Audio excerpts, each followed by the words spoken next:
Oh my god.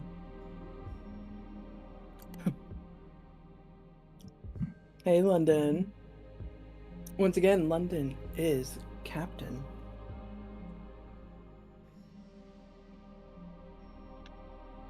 Welcome, curious wanderers, to our corner of the universe. I'm Cheeky, and today I am with Zach as we re-enter into our gameplay, our GMless Duet. Oop, I accidentally did something to my watch. Sorry. Our GMless Duet, where we play Legends of Akeroth, but with Final Fantasy XIV flavoring.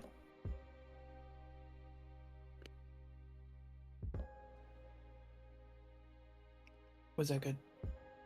Did I do good? Yes. Sorry. Making Oh, posts. I gotta change your Fugi. Oh, yes, you do. I am. I knew I forgot something. Hold up. Let me.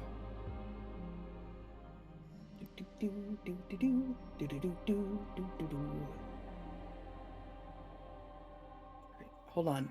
Hold on, buddy. I'll get you proper.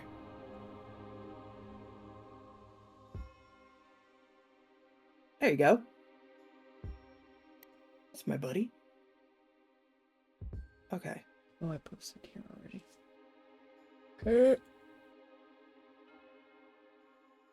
Alrighty. Yeah, over on my end, if you are in my chat, I am running a channel points challenge. That if we hit our challenge goal, I will play a horror adventure visual novel style game that I've never played before, and I just heard about it. Paranormacite. The 7 Mysteries of Hanjo.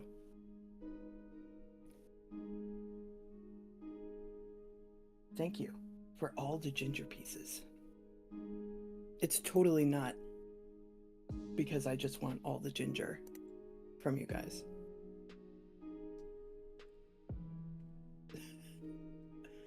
All right.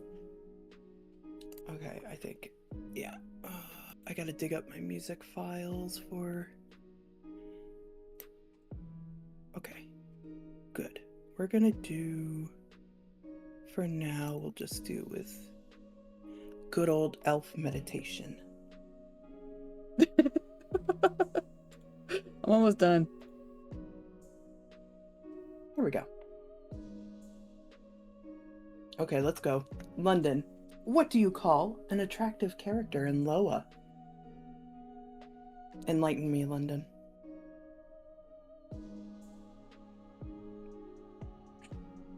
Oh. Oh.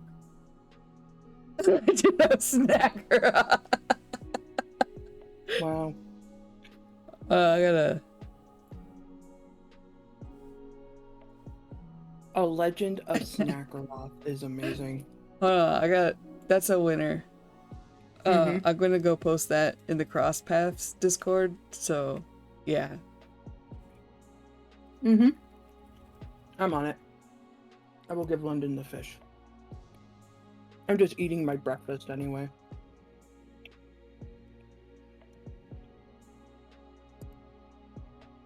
Oh, buddy, you should definitely have a bowl of this protein Cheerios. It's really good.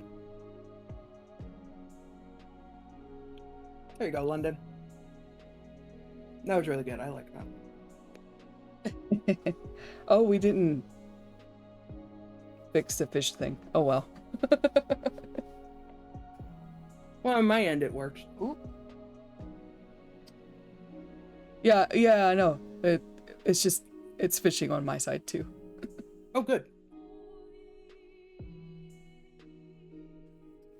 Oh, yeah. Maybe ate a little too much. Oh, no, don't come by me. No, don't. But I want comfort. I know you want comfort. No, don't go over there either. It'll be hard to clean up. Shoo. Okay. Hey, killer. Okay. Hello, That's everybody. unavoidable. Manager says it's unavoidable. Oh, it is? Oh, I thought we just had to make different commands. Nah. Ah. Well. Which makes sense because that's what happens with Hime and Vices too. When they Oh, do okay. Okay, so hello everybody. Sorry that I was kind of in the background. I was posting stuff. Trying to actually be a good little streamer bean. By the way, let me know on, like, if you're on my side, let me know if the audio between us is good. I tried to make sure that Cheeky was much more audible this time. I have no idea what changed last time, but yeah, I have to boost her now. Cheeky, say something. Something impossible. That was quite. How about something normal? Oh, okay. So this is me talking at my normal tone. So this is me not trying to be goofy or. Okay. All right, cool. Thank you, Amaya. Thank you, Amaya. Yeah, Appreciate welcome in everybody. I'm gonna switch to my Welcome. LoA screen now. Yes, so beautiful. I'm so proud of this overlay. Yeah, I know. I love it too. That's why I wanted to make sure I also had it up. Doing overlays for TTRPGs is like such a challenge because I have to. There's so much information to try to fit on the screen. Oh yeah, yeah. Okay. That's what I'm kind of learning too with my solo playthrough right now of Little Town. I'm just like, like all this info. Yeah.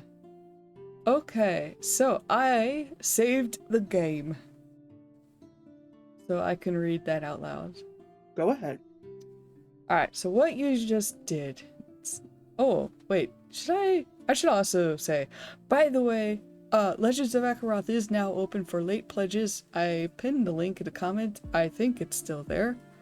I did it before we went live. But I hid it for myself, so now I can't tell anymore. If it's still there after I went live. But yeah, and also, disclaimer, I'm not sponsored or anything, I just play the game. Yay. But yeah, so this is our Final Fantasy XIV. Not either. That's right, Grandpa. Eat your Cheerios. Man. So yeah, remember, I am sponsored. Take everything I say with a grain of salt. Yeah. What was I gonna say? Oh yeah, this is our Final Fantasy XIV themed Legends of Akeroth game. And as you can tell on the screen, we're not playing your typical Warrior of Lights. We're playing recently former Garlean soldiers who have accidentally defected and are now making their way towards Ishgard to kind of cope and figure out, you know, like where to go from here. My guy still thinks that he can get back home. Cheeky's is totally fine with the situation and may be trying to ditch me. He's kind of stuck with me though.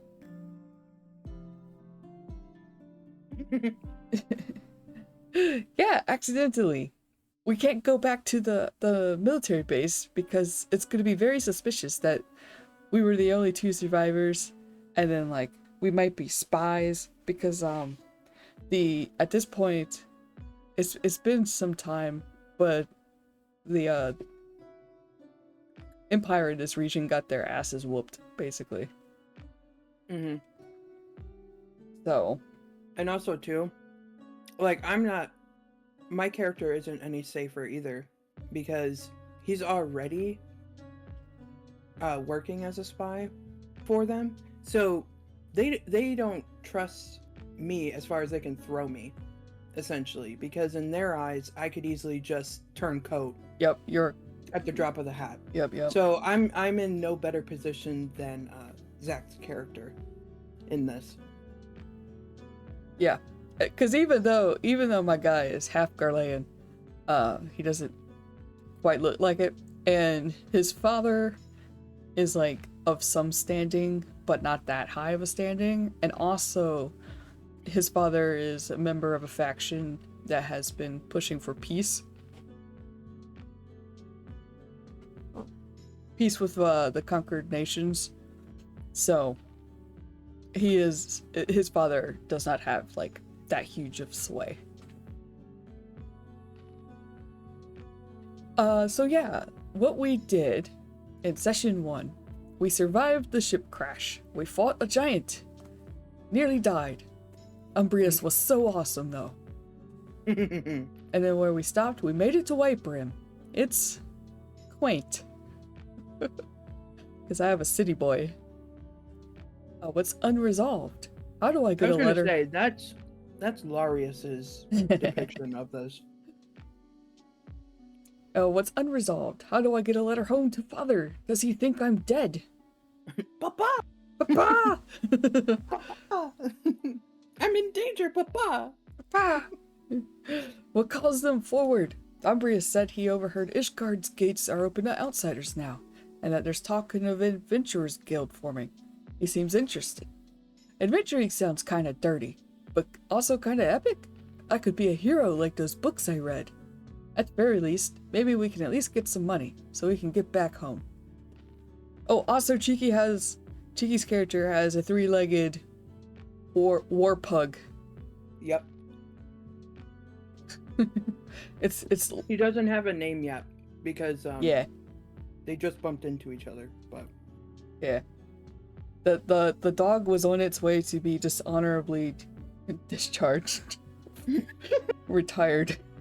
Via Old Yeller. Yeah. So, but we have rescued, well, Cheeky, Umbrius kind of rescued it. Yeah. Yeah, so, like I said, not only is, the job security, Umbrius's job security not that great, but he also kind of made a scene defending this dog. So both him and the dog were being sent back to basically be judged.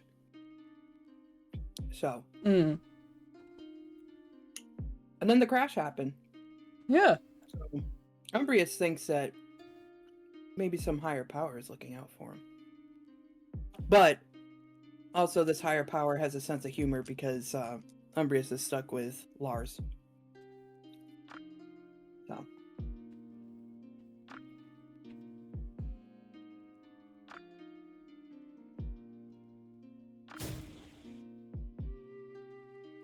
You good, buddy? Yes. Okay. Sorry. Left it open for a little comedic effect and... I'm so sorry, I was peeking at a message. I served the tennis ball, and I didn't get a volley back. That's fine. I'm sorry, I didn't even hear what you said. Oh my god, guys, do you see this? Wow. Okay, I gotta get up and grab my medication. I was oh my god. I was helping I'm not London and Amaya. More of me getting up from my seat and grabbing my... By the way, guys, did y'all know that we have a Discord? Okay, so yeah, so the first session, we railroaded it a bit. We had a clear idea of where we needed to go, because it was sort of like a warm-up session. Oh no, you're okay. I don't even know. Oh, now I know why Amaya, I opened you're it. Fine. It's because I didn't turn Do Not Disturb on. That's why. I got distracted by a pop-up and like, I don't like having unread notifications. Yeah, me neither. It bothers me. Yeah, like even the red dot being there right now. Oh yeah, no, I can ignore that pretty well. Yeah, I can ignore that better than the desktop pop-up. The one. Sorry. Get the ones. Yeah. Yeah, I've seen what yours look like. Who? What? Amaya's. What are we talking about? Oh, okay. Maya's unread notifications. That makes me sad. Oh yeah, it would make you very sad. Alright. Okay, so yeah, so the first session we railroaded it a bit because it was a bit of a warm-up. The whole point is that we're going to go to Ishgard, but we kind of needed to actually get to Ishgard. We didn't really want to skip the whole, like, because we just met. We didn't know each other. We were from different units. Larius himself has actually never been to Eorzea before until now. He hadn't even been at the Casham for too long. I don't know why he was going back home. But I think kind of around this point in time there's like some civil unrest going on. Oh, the cow. I'm so okay, sorry to derail it a little bit, but I'm so sad I haven't gotten any of those. I've actually participated in hype trains. I know. I got the was it a goose? Yeah, this one. I got that one. I got that but one. That's not what I wanted. That one. I wanted that one actually, so I'm happy I got that. I wanted the serval. Hitting the gritty. Get the gritty. I really wanted the serval or the emu. I hope you can feel my burning stare of jealousy, Killer. Yeah, look at it. I want that one. I want that one. It's so cute. Yeah, I want the serval one. It's so cute. Yeah. Man. That's how I am in most everybody's Twitch chats. I'm just vibing. The emu is probably actually mine. When I'm in most chats, because I'm like, huh?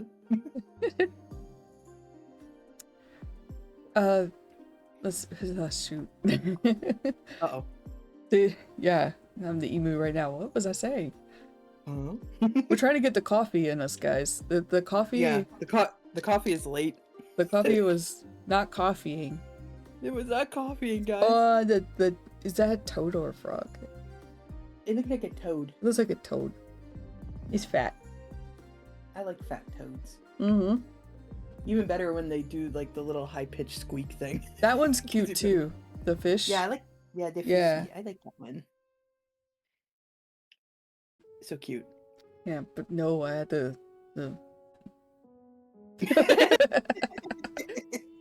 Okay. Killer's always distracting. In a good, affectionately. Yes, good way. Okay, so yeah. We made it to White Brim, which as you can see on our hex map, is pretty close to Ishgard. It's kind of like a fortress. Mm-hmm. Yeah, a smaller fortress. Camp Dragonhead is a larger fortress. Please do, London. I have to remember to record audio of the toads when they sing after a big rain and share it with you guys. Yeah, I haven't heard that kind of sound in a long time. Yeah, we kind of don't get that. Yeah. No. Yeah, they get loud, but kind of miss it. I haven't had bullfrog legs in a long time either. Oh my god. Why? Every single time I'm like, yeah, cute animal. They're so cute and stuff, and you're like, I haven't eaten one of those in a while. The only sound I have is like that? Why you gotta be like that? Why you gotta be like that? What's wrong with you? Get back to describing this game before I just want to split up this party.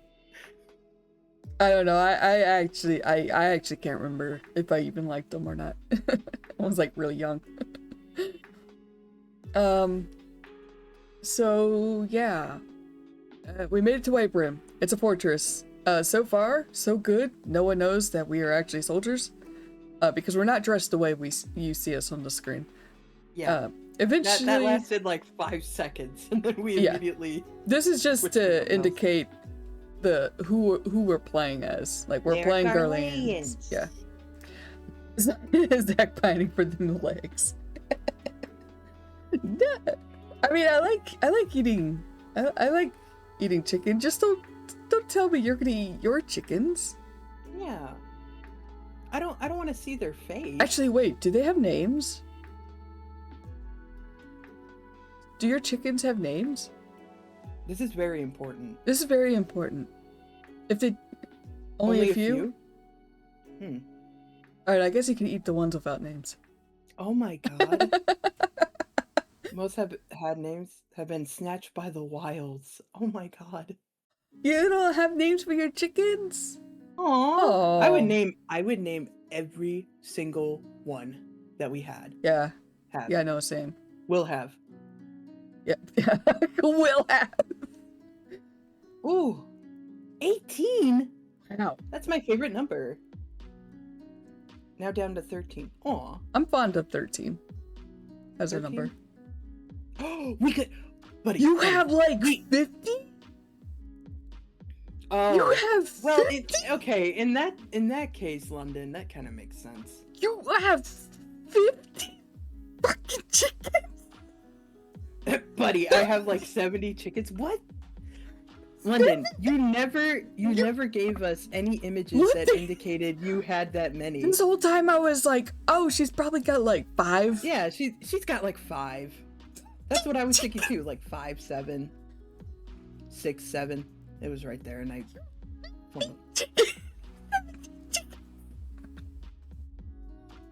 Zach's crashing out.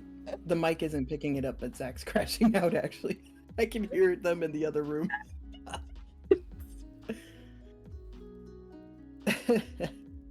Oh my gosh!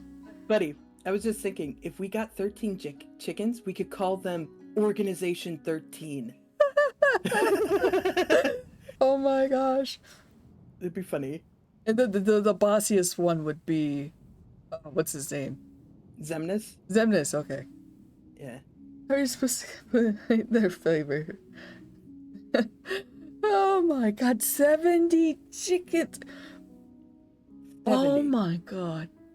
Well, no wonder London was trying to hand some off. Yeah, no wonder. Like, that's... Do you sell eggs? Do they have eggs? That's so many freaking eggs. If they're making eggs. Like... Do you sell eggs? I'm just trying to... The same cadence of, will you wear wigs? Yeah, I'm aware they're not a not happy story, and now I understand why there's 70 freaking chickens. Yeah. Yeah, see? You kind of left that out, London. That's kind of an important detail. Oh my god, I'm just gonna drink some coffee. I gotta process. That's like literally a small farm. At that point, if you have 70 chickens, that's a small farm. I'm sitting here thinking about, you know, the dairy farms and stuff up here. Yeah. With the chickens. Yeah. And like, holy cow. Yeah, they're an actual like... Oh my god, I'm just gonna drink more coffee. I'm that guy from the Iron Giant movie, you know, where he goes to drink coffee and his hand is shaking. His hand's shaking, yeah.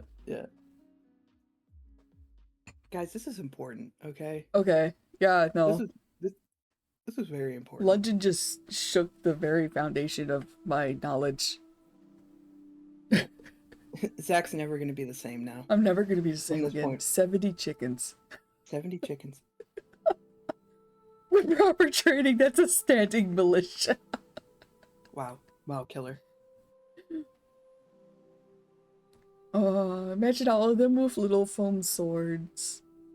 Okay. And little capes, like little cloaks. Quick, the chickens are revolting. Oh my god. That's rude. They're not revolting. I'll be right back. I mean, they might be. That's a lot of chicken poop.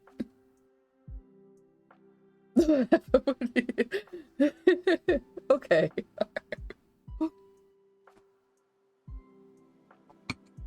I made the effort to post everywhere. People are just gonna be like, all they did was just talk about someone's 70 chickens. I gotta blow my nose now. Oh, okay, gotta go stream. Also, oh my god, I look so cute today. Good! You deserve to look cute for dealing with 70 chickens on a daily basis. Have a good stream. Alright, I gotta blow my nose real quick.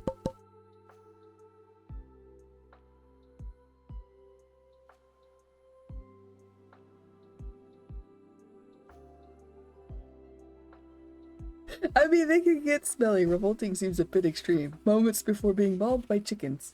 Yeah. Okay. Yes, so... Right back. Alright. Have a good stream, London. Alright, yeah. So, we're in White Brim. We had our downtime. You learned information about the Adventurers Guild. And that is going to be how we get there.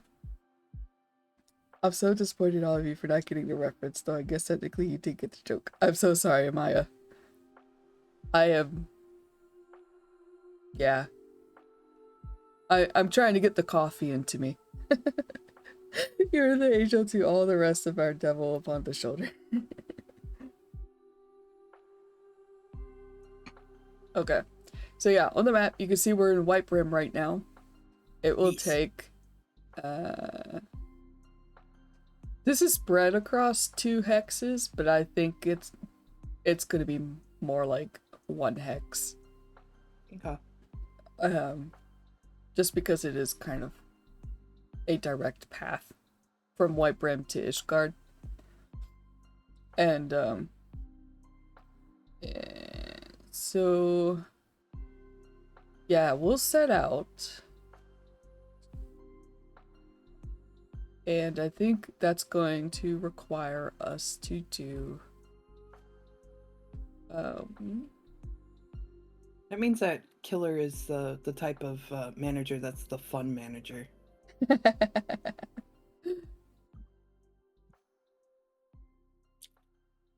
The fun manager if taxes aren't involved. Yeah, then it gets serious. It gets real. It's real. Let's see. I'm trying to remember how we did this before. Gotcha. Oh, I conveniently have my travel notes open. Ooh. Let me hide Owlbear. Alright. So we're gonna do a hex. We need to determine if we're gonna have an encounter or an event, because we know that there's nothing in between White Brim and Ishgard, like in terms of a settlement. Yeah. And I think the only way we would really find some kind of like dungeon would be like if we fell into a cave or something. Okay, I'm gonna take my nap now. Gonna leave this up with Cheekies to harvest all the ginger. Yeah. Okay. Make Cheeky play a horror game. No. Nah, I really need to get serious. Oh yeah, you sure? You see, because like you work so hard during the tax season and stuff. That seems serious to me.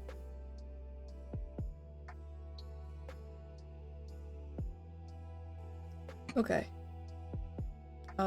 And I did mark a rapier durability. Okay, so we have 2 options. There are a couple of types of enemies on the way.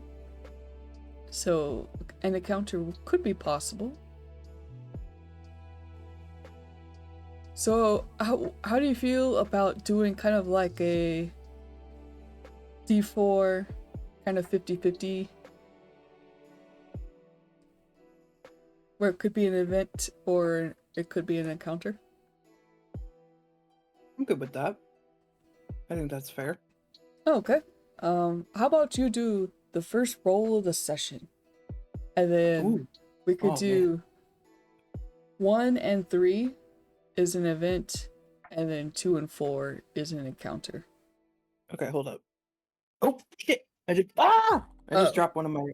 I dropped one of my die. Uh-oh. No! Is this an omen? Is this an omen? It's possible to approach serious things non-seriously. This is true. Man, I wish I could do that. I approach even non-serious things seriously. She was very upset this morning about the coffee mishap. That was a big deal, okay? I don't want to talk about it. It's okay. Okay. All right.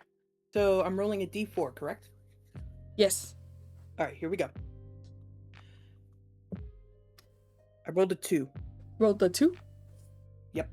So that is going to be an encounter. We're going to start the game with combat. Shoot. All Trying right. to turn the music up. We changed the owlbear scene. Okay, and then this time, this is fine. This is okay. We will use this to practice combat some more because it was a hot mess last time. Yeah. All my fault. Gonna move my boy. All right, I'm gonna have my combat notes up. Okay, and also too, you your combat note page does tell you what other actions you can make during your turn. Because you could do more than just like attack and move. I see. Right, you can use an item, wait. Yep. Or if I could, do a limit break. Yes. Okay. Oh, interesting. Melody abilities, class perks, and other character abilities are free actions unless stated otherwise. Okay. Yes. Okay, so yes. Alright, we need to roll an encounter. And just kind of keeping with our knowledge, like our out-of-game knowledge of this area, we know in this area there would be those birds, which are the battaliers. Okay. And Highland Gooboos. I kind of want to fight a Gooboo. Of course you would. I sort of want to fight a Gooboo. Do you want to fight a Gooboo? Let's fight a Gooboo. I want to fight a Gooboo. Okay, so we could drag that stat block onto the thing, the character sheet. There we go. Alright, and then on owlbear, throw a token on. Don't worry, guys. I'll get over to my canvas. Okay. In a second. Let me also open the thing that we bought. Well, I bought. Let's see. Where did I put it? There we go. What they look like? Right there. I got roles of engagement. Right there. They're cute. This is the wrong window to put this in. Okay, so roles of engagement you can purchase on itch.io. It's kind of like a well, it says a game and genre agnostic combat oracles for solo and low prep RPGs. Someone in the Crosspath server mentioned this, and I looked into it, and yeah, it looks pretty awesome for helping create a combat encounter when you're playing solo.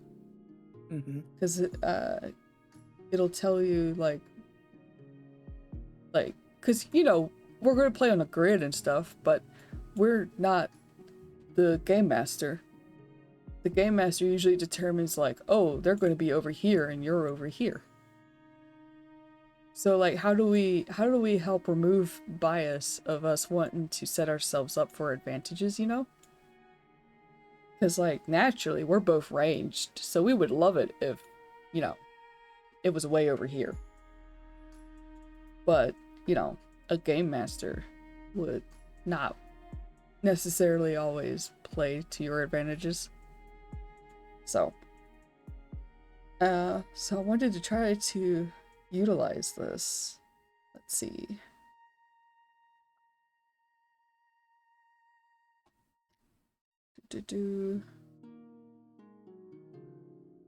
Encounter.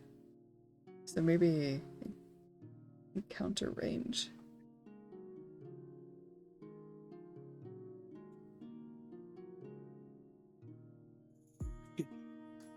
I wonder, can I set a timer on my watch?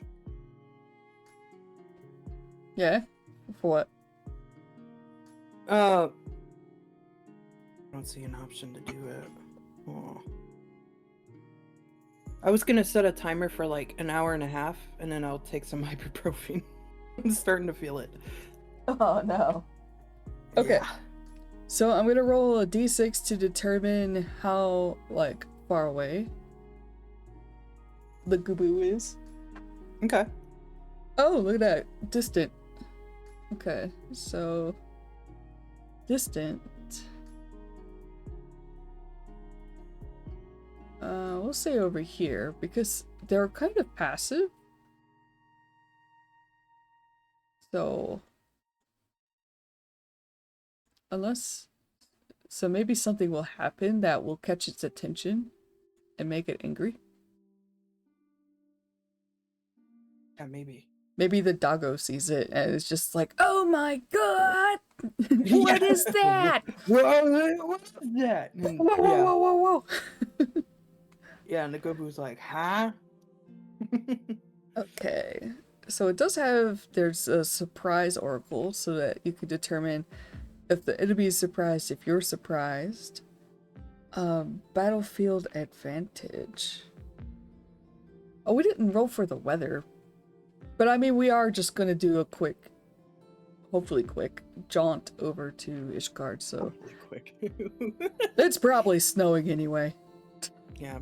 Let's be real. It's probably snowing. Yeah. It's probably snowing. I'll have to make a custom weather table, I think. That way we'll have that risk of being caught in a blizzard. Ooh, ah. Okay. My knee just cracked. It was just like, ow. Battlefield terrain. I think it should be fine. This is fine. I mostly just wanted to determine, you know, like, placement. Because, yeah, it would be easy for us to always want to start at a distance. Mm-hmm. And I'd like to avoid that. Alright. I like how one of its attack moves is sickly sneeze. That is the real attack name. Wow. That is the actual attack name. That is wild. Yeah. SWAT. Imagine catching a cold from a Gobu. SWAT is the one. SWAT and swipe attack are the ones I did not name. But I did call its weapon Gribbly Fist. I know. I love that. I love it too. I love Gubus, guys. Yeah, Gubus are just like so. They come in different. Come on, just look at these guys. They come in different flavors. Look at them. Like they'll be green. Like they'll have the green. Ooh, whoa! My phone is buzzing because someone's calling me. Who's calling me? Who is that?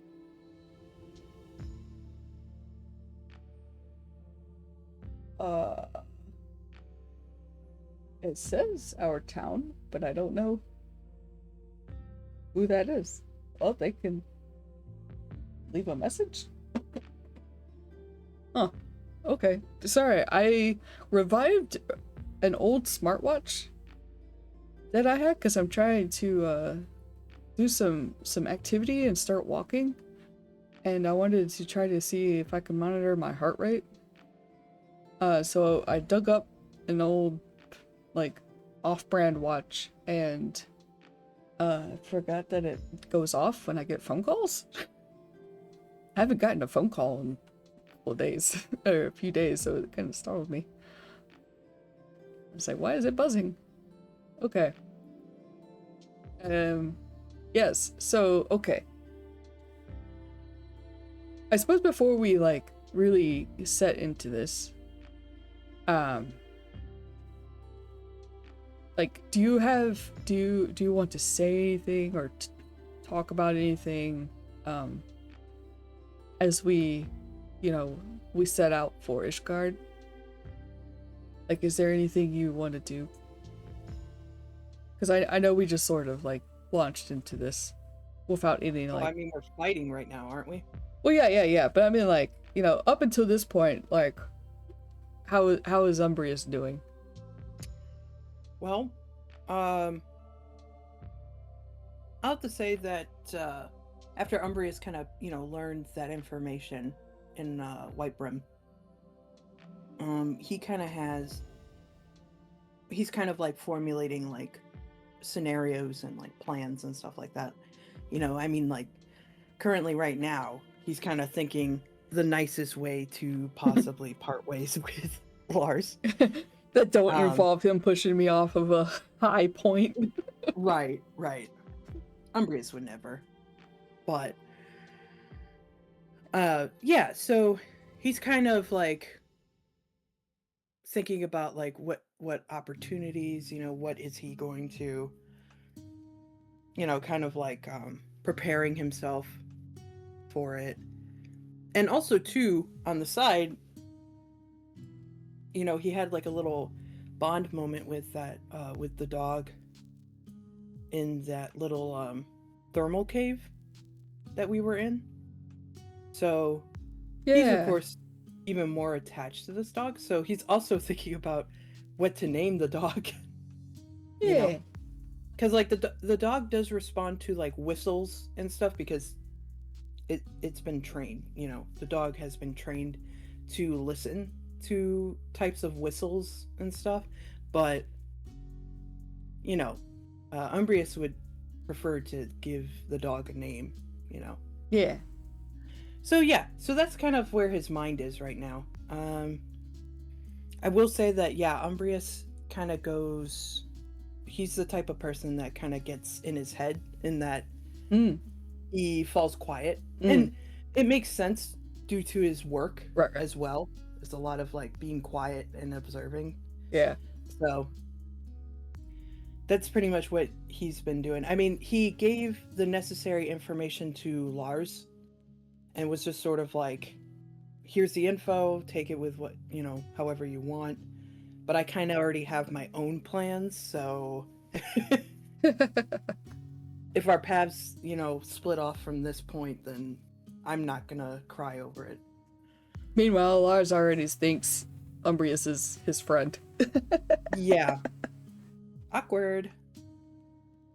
He's like, yeah, we're comrades.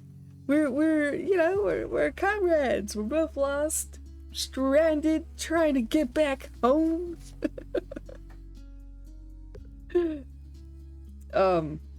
Okay.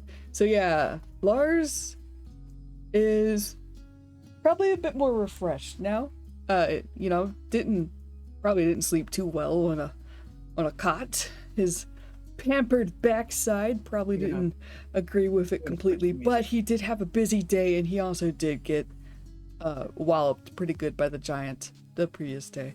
So he probably did kind of like pass out with the head empty, kind of pass out. So yeah, he's pretty chipper, and might be a little too chipper. It's a miracle he hasn't given anything away. Especially since he keeps kind of gawking at everything and everyone. Because this is kind of like his first time really interacting with Eorzeans. And also Ishgard too has been kind of secluded and stuff. So they have, like, the Empire hasn't even really engaged with these guys too much either. So, oh yeah, and yeah, so I think he's probably pretty alert. Okay. And yeah, so they're walking. They probably got instructions on which way to go, and like, who do you think would spot the Gubu first? Like, do you think like the dog would see it, or do you think Lars is paying attention enough?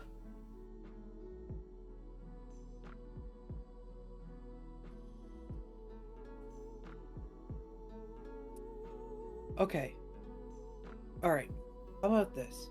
Alright. So, the dog is pretty well trained, right?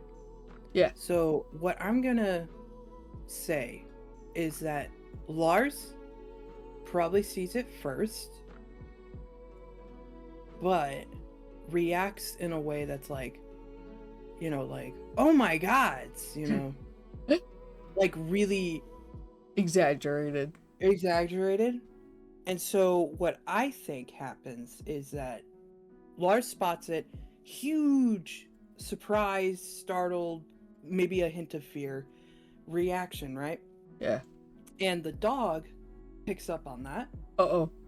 looks at the Gobu and goes, that's a target, because Master, because this dog views the two-legged ones as Master, Yeah. sees this as, Threat. this Danger. is the source, the threat. I need to take it out. And because Umbrius has been kind of in his own head, I mean, like, he did kind of notice the Gobu, but knew that as long as everybody kept their distance from it, it's not going to really do anything. But now you have Lars, who's shouting and acting like terrified. Oh my god, it's scratching its butt in front of everyone. And then the dog misinterprets that as a genuine, like, we're in danger, just shoots off towards the Gobu. So basically, Umbrius is caught off guard because, again, he's... Oh, one of my alarm's going... Hold on. I'm so sorry.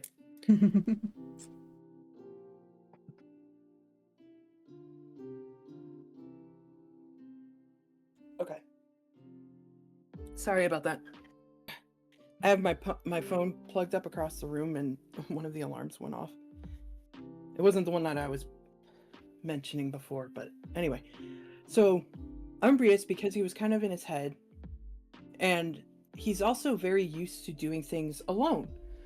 So again, this is one of those situations where he's like, right, I'm okay with this creature and I know to keep my distance that it'll be fine, but I have two other entities here with me who are not used to this.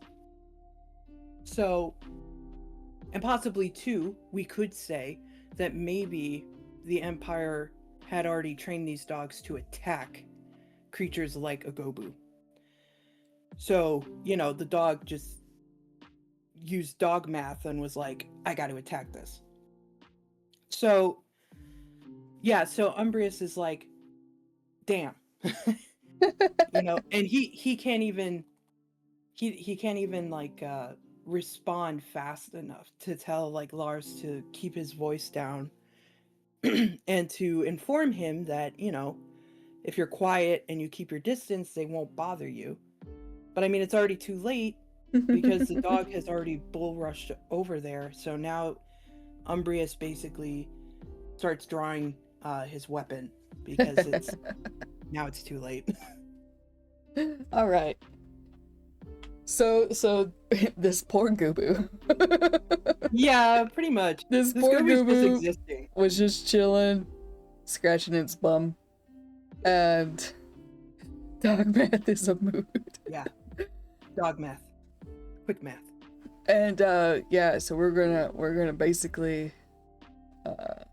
instigate initiative, I suppose. This Gobu is literally scratching its butt and then going, why do I hear boss music?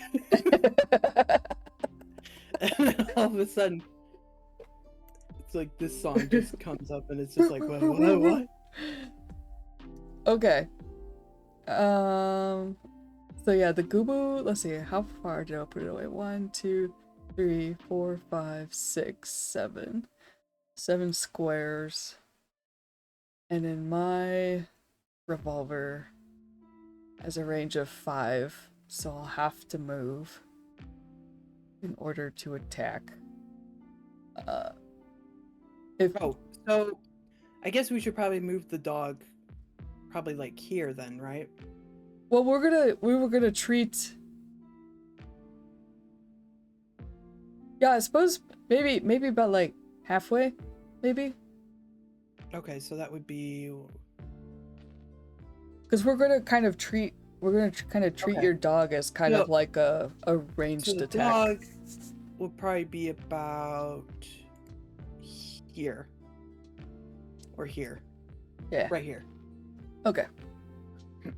Would you say then it's fine? Like it would be fine that Lars went first then, since he's being reactive, Yeah, overly reactive. yeah, and I'm pretty sure too that because Umbrius is already starting to essentially notch an arrow and stuff, Lars is probably like, oh, okay, it's let's go, let's go.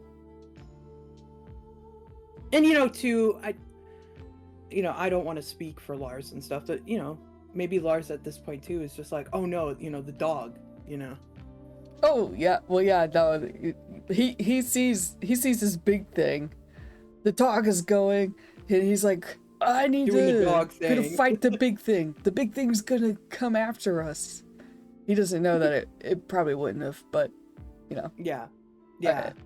So he's gonna spend one action to move and then a second action to attack. First, let me check the passive. Okay, so I gave this one it's a custom passive. A wall breaker. So when this creature hits, the target is pushed. Okay. So yeah, just keep that in mind. That if you get whacked, it's actually pushed one square.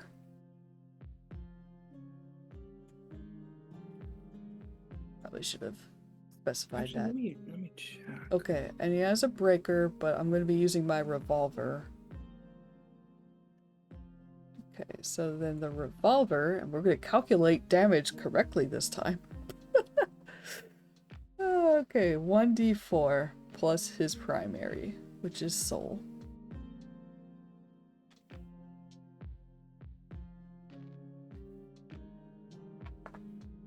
Got a 2 plus 3, that is 5. Alright, so the Gubu's defense takes 5. So it has 2 defense right now. Okay. And then it'll be your turn. Down to 2 defense? Yep. Okay, just tracking that. And it can't counter because it's out of range. Understood. Okay. I'm going to hold up. Let me bring up the 1, 2, 3. Okay, so from this distance, I can actually attack. Oh yeah? Yeah, because it says with my bow, my range is up to 10 squares. Oh, so nice. Yeah, even for a short bow? That's cool. Yeah. That was for a short bow. Wow, I have puny little pew pew. So, yeah, I'm going to attack. It looks like for damage, I roll a 1d6 plus my primary, which would be world. Okay, so I roll a d6 and then add 3. Roll a d6 and add 3. Yes. Okay. Understood. Let's see, where is my... There it is. Here's my d6. Okay. Oop. Alright. So I rolled a 5. Plus 3 is 8. Nice. Okay, so it is now defense broken. Okay, so you said 8? Yep. Alright, so that leaves 6 off of HP. Alright, so it's got 24 HP, and then it is defense broken. Okay. Do I get 2 actions? Yes, you do. Okay, so for the second one, I'm gonna have the dog do strike. Says in parentheses, enter a duel, range 5, dealing half your class dice as damage. So you would roll your class dice, which would be 3d4, and then you would add those together and divide it in half. Okay, so I'm rolling 3d4? Yep. Alright, hold on. Let me grab other d4s in here. Okay. Oop. Popped out my earbud. Okay, here we go. Okay. I rolled a 3, 3, and 4, so I add those together. That is 10. And then I divide that by half, right? Yep, so that would be So- 5. 5. Yeah. And I'm also within range too. I forgot to mention that. Yeah. So yeah, so the dog does 5 damage.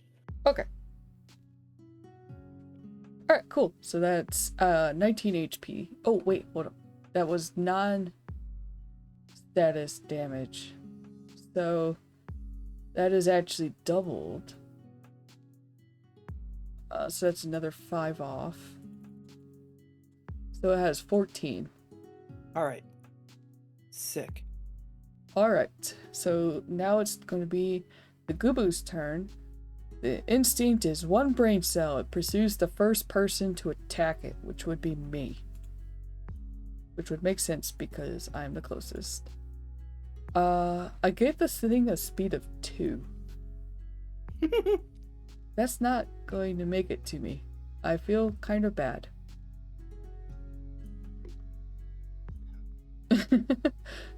Like 1, 2, 1, 2. Actually, it'll make it to me if it uses its whole turn. Yeah. Okay. I mean, it's kind of fitting. It They're is. not that fast. No, they're not. And also, both of us are kind of hitting it at range, so like. Yeah, and we did decide that it was far away by random dice roll, so I feel better. It's not like we were deliberately, Yeah. you know, being. Yeah. So I don't think Okay. it's that. Yeah. It's fine. These guys were sort of meant to, you know, kind of like most of the stuff in this area. I tried to stat on a low level because Yeah. like. And remember that last fight you almost died. Oh yeah. So. Well, yeah. That was yeah. I used a different set of stats for that guy. Mhm. I borrowed an existing monster stat block and reflavored it. Whereas with the Gubu and the other stuff, I used the custom monster generator stuff. But that's okay because like I was saying, even though like in the game this area is like level 40 type enemies, this is basically our level 1 zone. So I statted everybody in kind of that way. Like this, so it's okay if it goes down pretty quick because they're sort of meant to be like, you know, level 1 creatures to us. Right. Okay, so yeah, it's up on us now, but its turn has ended. So now we cycle back around to our turn. And I think okay. If I used my pistol, it would. Thank you. No taco. Oh, okay. No taco. I'll do a spine wiggle. Oh. Ugh. Yeah. Okay. Oh. Sorry for all the let's see. So he's gonna use his rapier because range does now have. Okay. Range does have a disadvantage if you're up close now. Gotcha. Okay. Understood. So yeah, your die size goes down. Although I'm at the lowest size, so I guess I would just take a flat -1, which would suck. Anti-taco skill. Engage. Where am I going? Oh, I need to be over here. Okay, so I'll use my rapier now. You die smaller. Lars is pretty short. He's only 5'2". He's a little cat boy. Yep, a small cat boy twink. Small king. Small king. Well, king is debatable. Small jester. The fact that Zach says that about their own character is so funny. I was just talking a small kingly. he has room to grow. I was just talking in London server earlier in the week, talking about like playing similar types of characters. I'm like, what's it say about me if I tend to play dumbasses?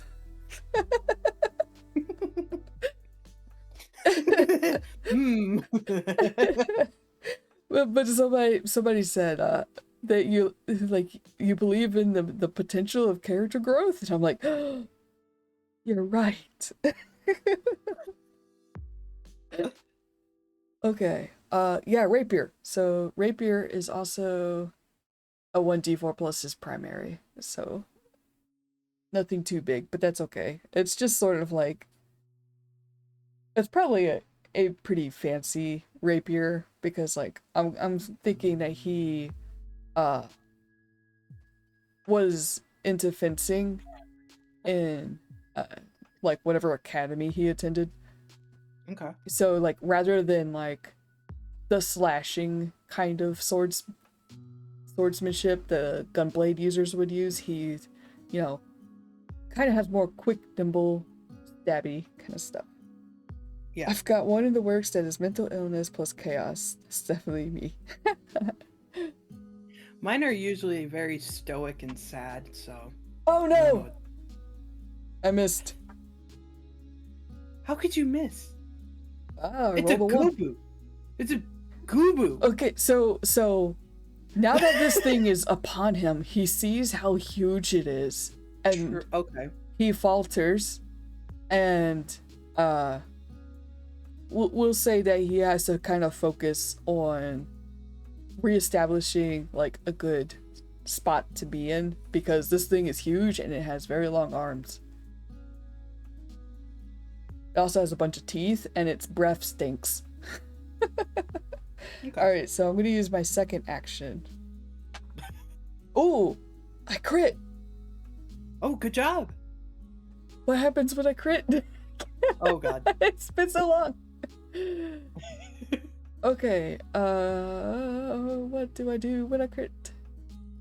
Okay, so rolling max number on a die, the die explodes. Keep rolling. Okay, cool. That's what I thought. It's just that now the dice doesn't get bigger or anything, I think. Aim was screwed up by the halitosis, definitely. I do not know what that word means. Alright, so 4, so I roll again. I got a 3. So that's 7 plus 3, which is 10. This thing is defense broken. So that's 20. Holy cow. Halitosis is persistent bad breath. Oh. Medically bad breath, yeah. Oh. I killed it. You killed it? Yeah, I just did 20 All right. damage. Hell yeah. Good job. Wow. Yeah, the defense break is no joke. I mean, it's great for you when you're not defense broken, but wow. Murderer. I know. I always feel bad when I have to kill these guys. I love them so much. You can get a pink Sakura one. Or well, you could during an event. That was it Easter event last year? Yeah. Yeah, Hatching Tide. Yeah. I got it. And you ride on it. I got it. Yeah. Yeah. Freon doesn't. it for us. Freon's not going to have that though. No. Unless if they Add it to the You know. mock station, and Yeah. which I mean, I would pay money. I would pay real money for that. It's a very cute mount. I always feel bad when I have to kill them. Sounding a lot like with he made with the donuts. Oh, but see, always. Yeah, well, see, these guys are passive. for the most part. Usually, Yeah. so usually they're just standing around chilling, scratching their butt, yawning. Like they're big, but they're usually not aggressive unless you poke them. Okay, so for this one, the loot table is I put Gil and Gubu Fang. So for that chest, or no, the did you get it? What did we get? Oh, we got nothing from the giant, right? Yeah. Yeah. No, we did get something from Oh, the we giant. did? I got my knife. Oh, no, that was from Wait, the no, chest. that was from the chest. Yeah. Never mind. Yeah, we got nothing. Okay. Yeah, because I'm we rolled thinking and we got nothing. I'm thinking for things like materials, we can both get one if we roll it. But if it's things like that giant's axe, where there would only be one, I think we'll have to kind of decide, kind of based on, you know, like not necessarily like who landed the killing blow, but you know what makes sense. Yeah. Because like, yeah, if you get a fancy rapier or something, you're probably not gonna need that. Exactly. Okay, so but I killed it, so I'm gonna roll Go for ahead. loot. Go ahead. Got a 3, we get Gil, so I get to roll 1d6 and times that by 5. 4 times 5 is 20. So if we divide that in half, that's gonna be 10 Gil per person. Let's go. Eehee.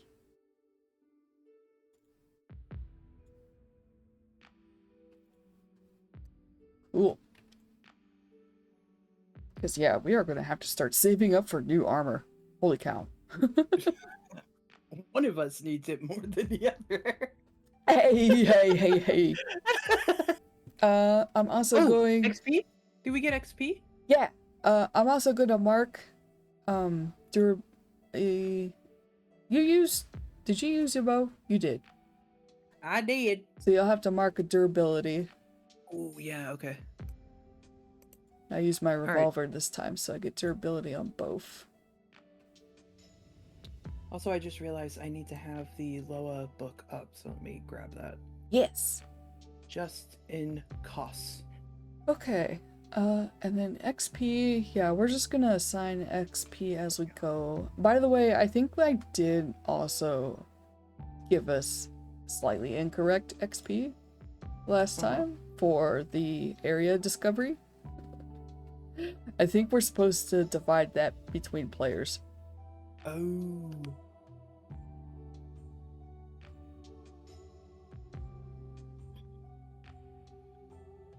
Okay, so we defeated an enemy. So it was, I think it's a level 1. Oh no, it's level 2. Didn't feel like level 2. Probably because it started out so far away. It couldn't even get an attack, the poor fellow. Yeah, that's kind of sad. Yeah. We basically yelled at it, and then the dog attacked it, and then I shot an arrow at it, and then you shot at it, and then you stabbed it. I stabbed it real good. Like, that was a shining moment for Lars. He probably can't even believe it himself, to be honest. Yeah, like, honestly, I think Umbrius probably feels really bad. Mostly because, like, it could have been avoided. And if he was actually more in the moment and being aware of the other two, you know, it could have been prevented. So he kind of feels bad about it. But I could just imagine Lars just being like, yeah, woo, yeah. And even the dog being kind of happy, you know? Yeah. And maybe even Lars praising the dog a bit. But like Umbrius is just kind of like, you know, You get 100 XP. Ooh, hell yeah. Okay. Yeah. So I go don't ahead and add that. yeah. I think too, the Lars would be like really proud of himself and would turn to Lars to Umbrius, thinking, you know, like kind of seeking praise because Umbrius was so cool yesterday, and so, you know, he wants to get that little bit of praise or something, you know, recognition from someone that he's starting to kind of like look up to a little. But That's so Umbrius funny. is just like disappointed. Yeah. But I would say that maybe like the dog goes over by Umbrius, you know, and maybe seems like a little confused, maybe. So Umbrius does eventually, like, you know, pet the dog and The praise the dog. dog gets praised. Yeah. Yeah, could you imagine? Yeah. Wow. Yeah. That's funny. And yeah, and Lars kind of being like, "Did you see that? Did you see that? Yeah. That was pretty good, right? Right?" Yeah. Okay, I'm gonna reset this thing's stats. It's so funny that like Lars is trying to catapult this into like a friendship, and meanwhile the whole time Umbrius is just sort of like, yeah, when we get over to Ishkard, I'll probably try to shake this guy off. I might It's also... so funny to me. We're gonna change the Gubu's level to 1. I might regret that later, but Level? it should, yeah. Do I do anything about that, or? Yeah, because you'll have to edit it yourself now. Where do I change that? It's on the, you just click into it on the stat block where it has the HP, defense, speed, and level. Yeah, what? Yeah, you just change that from a 2 to a 1. There is, I don't see that. Really? I don't see that. I see HP, defense, and level, but I don't.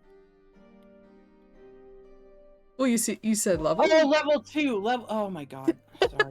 I need that other cup of coffee. I need to grab it. That was good coffee, by the way. Yeah, it does taste good. Yeah. I'm gonna grab a second cup, guys. Oh, can you get mine too? Okay, just be forewarned. You might get some grounds in it. Yeah. Nah, it's okay. Alright, hold on. I'm gonna switch. Oh no, wait, actually. No, I'm good. I have that soda. Question, how do you like zoom in easily on canvas? If you hold down control and use the scroll wheel. Oh, thank you. Yeah, no okay, problem. I was like, there has to be an easier way to do this. Okay. Yeah. Alright, guys. I'll be right back. You don't want coffee then? Nah. Do you want me to grab? Yeah. You want your Mountain Dew? Yeah. Okay. Alright, guys. BRB. I'm gonna go on, I think, also a quick bio break too, so. Chicky's the best. Alright. Stop. No. Okay. Cool. Alright. I feel like, yeah, we handled combat more properly this time. We started out with a big advantage, since we're both ranged. But I feel good. Oh, thanks. I feel good knowing that we rolled for the distance, and you know my like, oh, I would love it if, you know, the creature was far away, because we could have rolled as a short distance. Maybe, I don't know, it was startled by us and charged at us or something, you know, or attempted to charge at us with its big lumbering body. But okay, cool. So we had our encounter.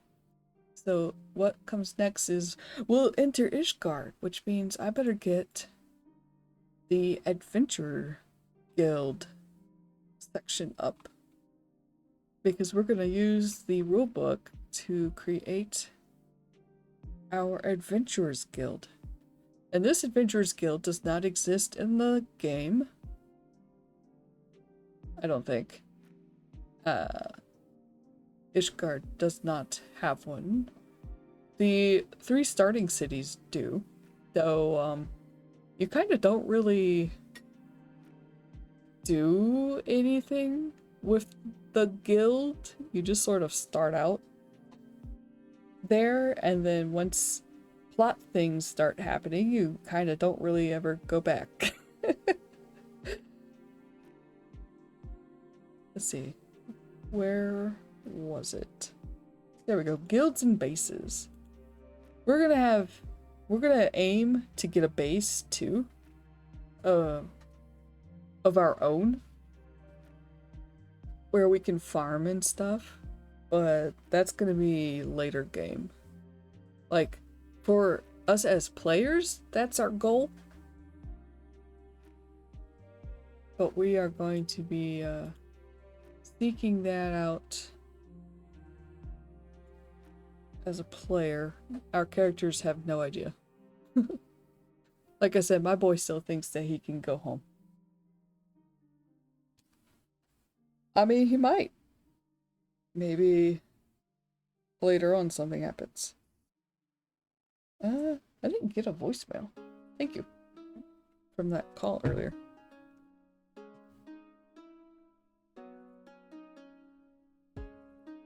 Oh.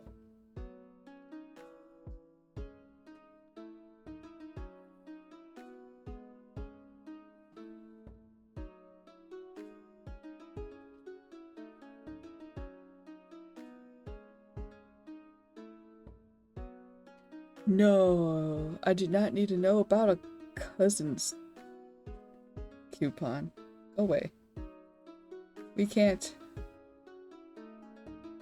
get fast food right now. Sorry, I was just my parents are on a trip to collect my grandmother from across from the East Coast. So they made it there yesterday because they drove there. And they were updating me this morning on how that's going. Oh yes! I got me a Mountain Dew. 0 sugar Baja. It's so tasty. Oh! Baja, it's so good. How we doing, chat? I know Killer is like half dead. I hope he gets some good rest.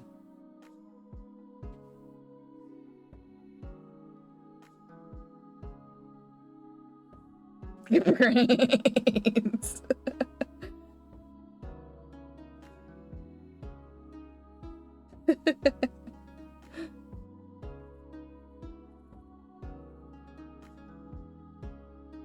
Oh yeah? Yeah, I see the post that you made a couple of moments ago. I'm looking forward to it. I haven't played a lot of the newer Stardew content, but like I've hit the bottom of the mines before. Oh yeah, no rush. Yeah, it's fine. I know that you're busy.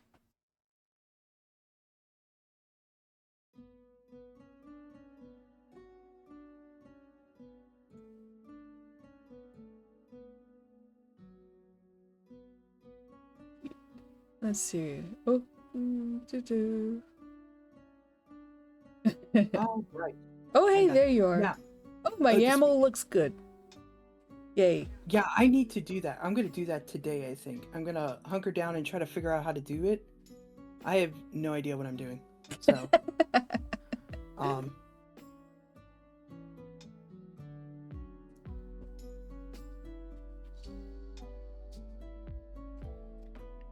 Okay. So I have pulled up the guild section in the book. Okay. In preparation. So that's going to be on page 112. Let me get over there. But first we'll Yeah. actually enter the city. Well, first we have to walk across the mile-long bridge to get there, but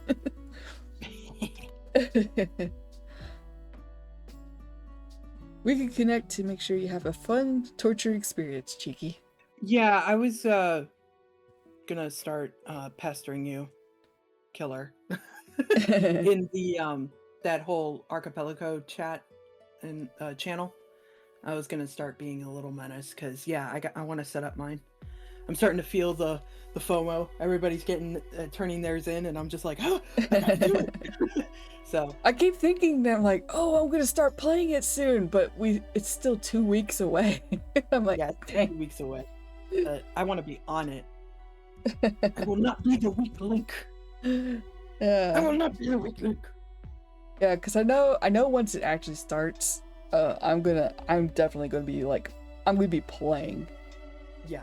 Which means I need to get in my solo TTRPG stuff off, like that I'm playing off stream. I need to get some of that done so I can scratch that itch and make way for new fixation time. Okay, I'm ready. Okay. So I guess first we need to interact with the guards. And, for the purpose of the entire campaign, which rests on us entering Ishgard, that I would like to, properly set off. I don't think we should, put ourselves at risk of not being able to enter the city. Okay. But we should probably still have some kind of interaction with the guards, because kind of like at White Brim, the city is open now, but these guys have been at their post for years, looking out for dragons, keeping out possible heretics and stuff, and now they're like, okay, you can kind of vet people before they come in, but if they're from Lenosha, you can let them in now if they have proper business.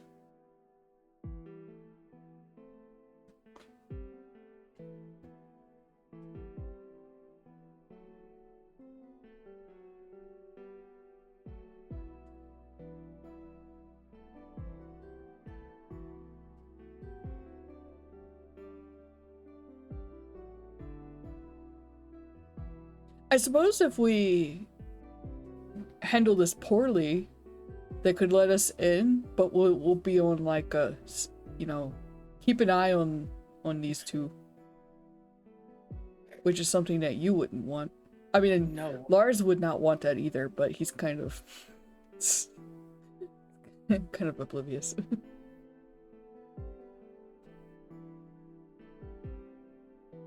Also, this Baja tastes so good. Oh, that's good. Yes. I look forward to my Pepsi when I get to it. But I'm being good, and I drank like 2/3 of my tea. That tea that I mixed up. Yeah. Really good. Oh, you are definitely gonna be bolstering yourself, propping yourself up with caffeine. Oh yeah. Let's see. Okay, so we are going to have an interaction with the guards, and it may affect how we are perceived. I got my juice oracle too. If you want a let's see. I think after this incident with the Gubu and also the previous incident with the other guards at White Brim, I'm going to say that this time Umbrius is going to take charge. All right. He's going to almost shove the other two behind him. Gotta be like, that's okay, because Umbria's probably stand over here. Don't hurt yourselves, please. Yeah, that's all right, because Lars probably will not shut up about the Gubu. Probably not. He probably wants to launch into a whole retelling of it to these guards, and you're like, we're not here for that. All right. So, okay. I'm trying to think how. Okay. Okay. Okay. So Umbrius, like I said, kind of takes the lead, and he. Oh, hold on. Just to let you know, I did just take ibuprofen right now. Okay. So at 11, took ibuprofen. All right. Anyway, so Umbrius kind of steps forward, and walks up, to the guards, and perhaps Lars will probably take notice of it, but immediately Umbrius kind of shifts into almost like a character, and so Umbrius kind of makes himself like his steps aren't too sure. He's got like maybe a little limp that he's kind of putting on, and kind of keeps his head a little bit lower than how he usually holds it. And so, he senses that, the guards obviously have taken notice to the small group. So he approaches them and, kind of goes, good day, gents. I heard that Ishgard has her gates open to all. Is this true?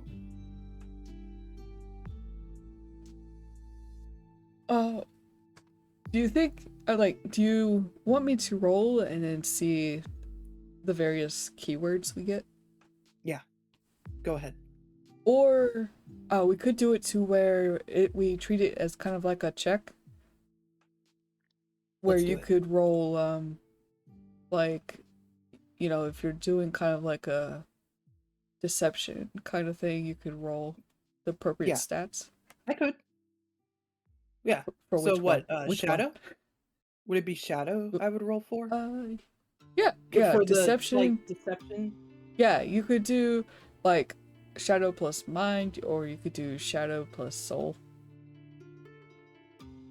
You know what? Let's do Shadow and Mind. So how would I roll this? You add the two numbers together, and that's the number of d6s that you roll. Oh, 4. I roll 4 d6s, so let me grab the character die and then 3 other ones. Yeah. Okay, so there's 4. Oop, almost dropped him. Alright, I'm gonna roll. Alright. Okay. I rolled 5, 5, 1, 1, and my character die was on a 5. Oh, yeah, that doesn't... Oh. There's no missing for skill checks. Oh, gotcha. Alright.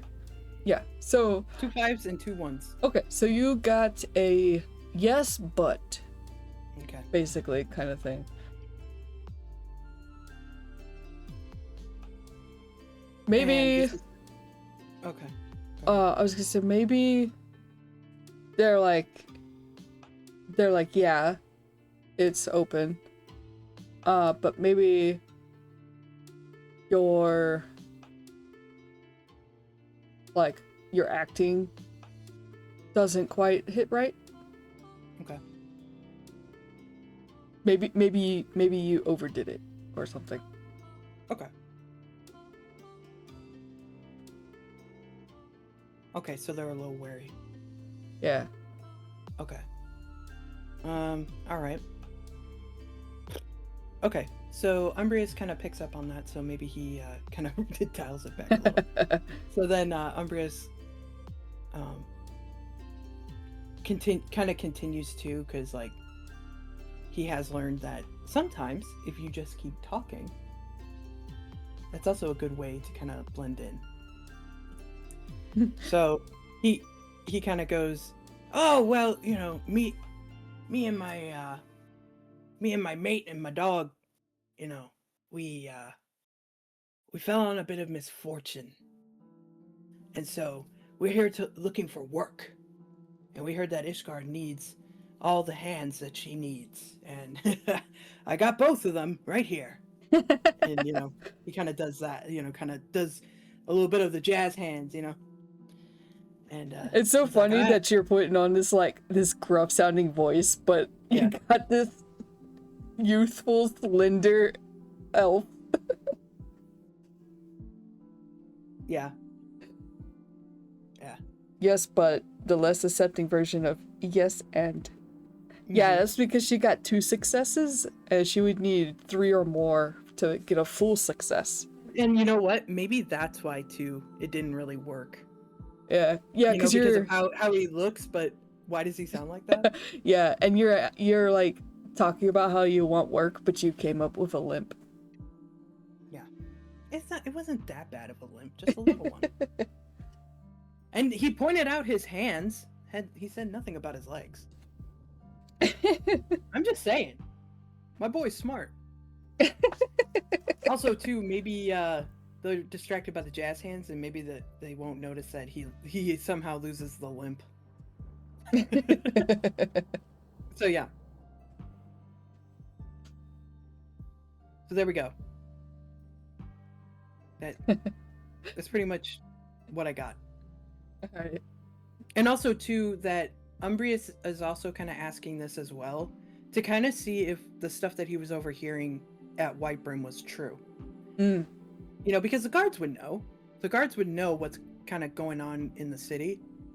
So, yeah. So now he's kind of also testing the water, seeing if those rumors that he heard in Whitebrim are true here.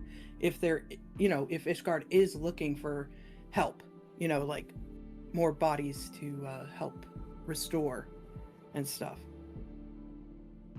Oh, Lars can jump in too. Yeah. Because, after the thing with the Gubu, adventures do that kind of thing, right? Mm-hmm. Okay, maybe this could be fun while he figures out how to go home.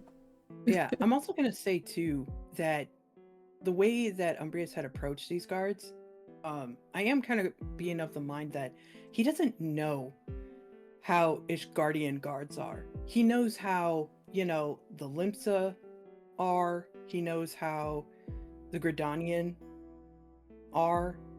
So he kind of knows how to like work around those types, but the Ishgardian guards he's kind of already seen that they're a bit of a different breed.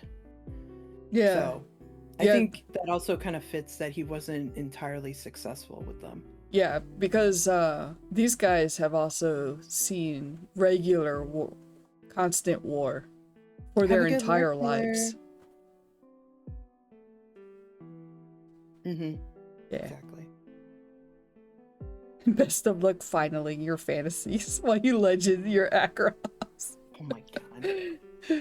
No Akeroths here though. This is Legends of Eorzea.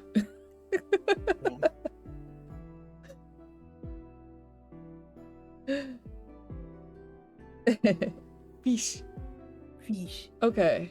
So yeah, Lars is gonna chime in and was like, yeah, you should have seen it. I just took down this big gray thing. It was huge. It had these really long arms, but I went wah, and then I stabbed and I lunged and I took it down.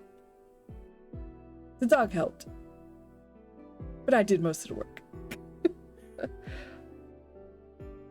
So yeah, I'm super stoked. I'm gonna be an adventurer. I'm gonna be a hero. And he sort of starts thinking, hey, that sounds pretty good. Lars the hero.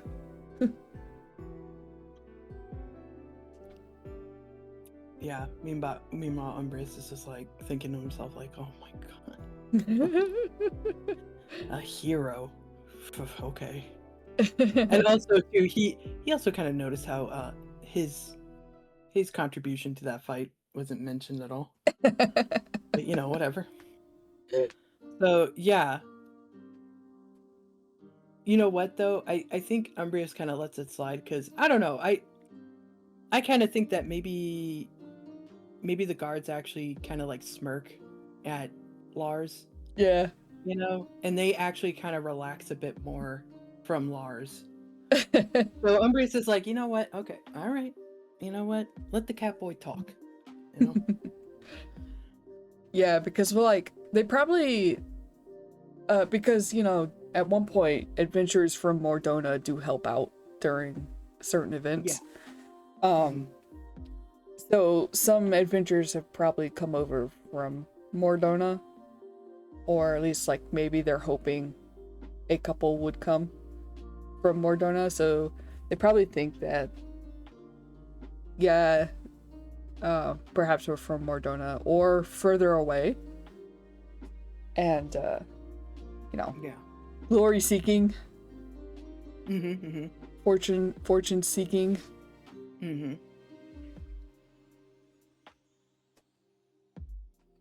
I gotta scratch an itch. Yeah, no problem. It's an awkward spot. Okay. Moving back. So Alright. basically, I think we could probably enter with not too much suspicion. all right, good. All right. Like they'll let us in and stuff, but I feel like yeah. Maybe they like maybe after Lars, maybe after that they just think that you were trying to ham it up. Yeah. Yeah. And yeah, maybe they can't fault us for that, and they just kind of go, you know, we're getting all types, you know, over here, but they seem pretty harmless. So Yeah, we do need help. and again, the dog really does kind of sell it. Yep. Look at that face. Look at that face. Big Look at that derpy lack face. of leg. Look at that lack of leg. Yeah. You know. So yeah. Cool. Booty wiggle. Yeah. Okay.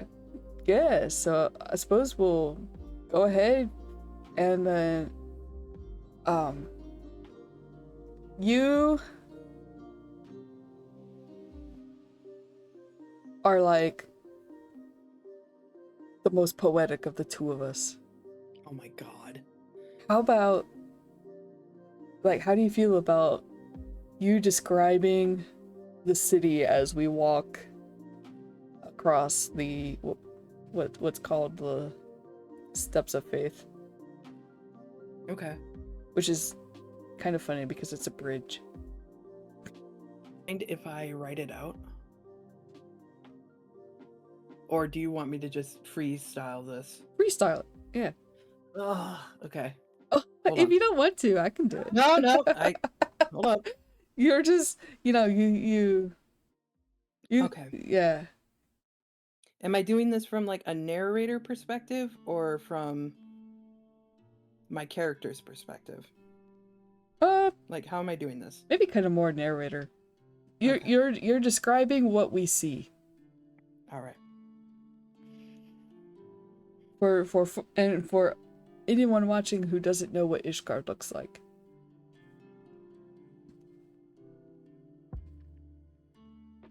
I'm sure you're showing something. I'm not. Oh, okay. Oh, shit. Okay. It's all dependent on my description thing. Okay, so here we go.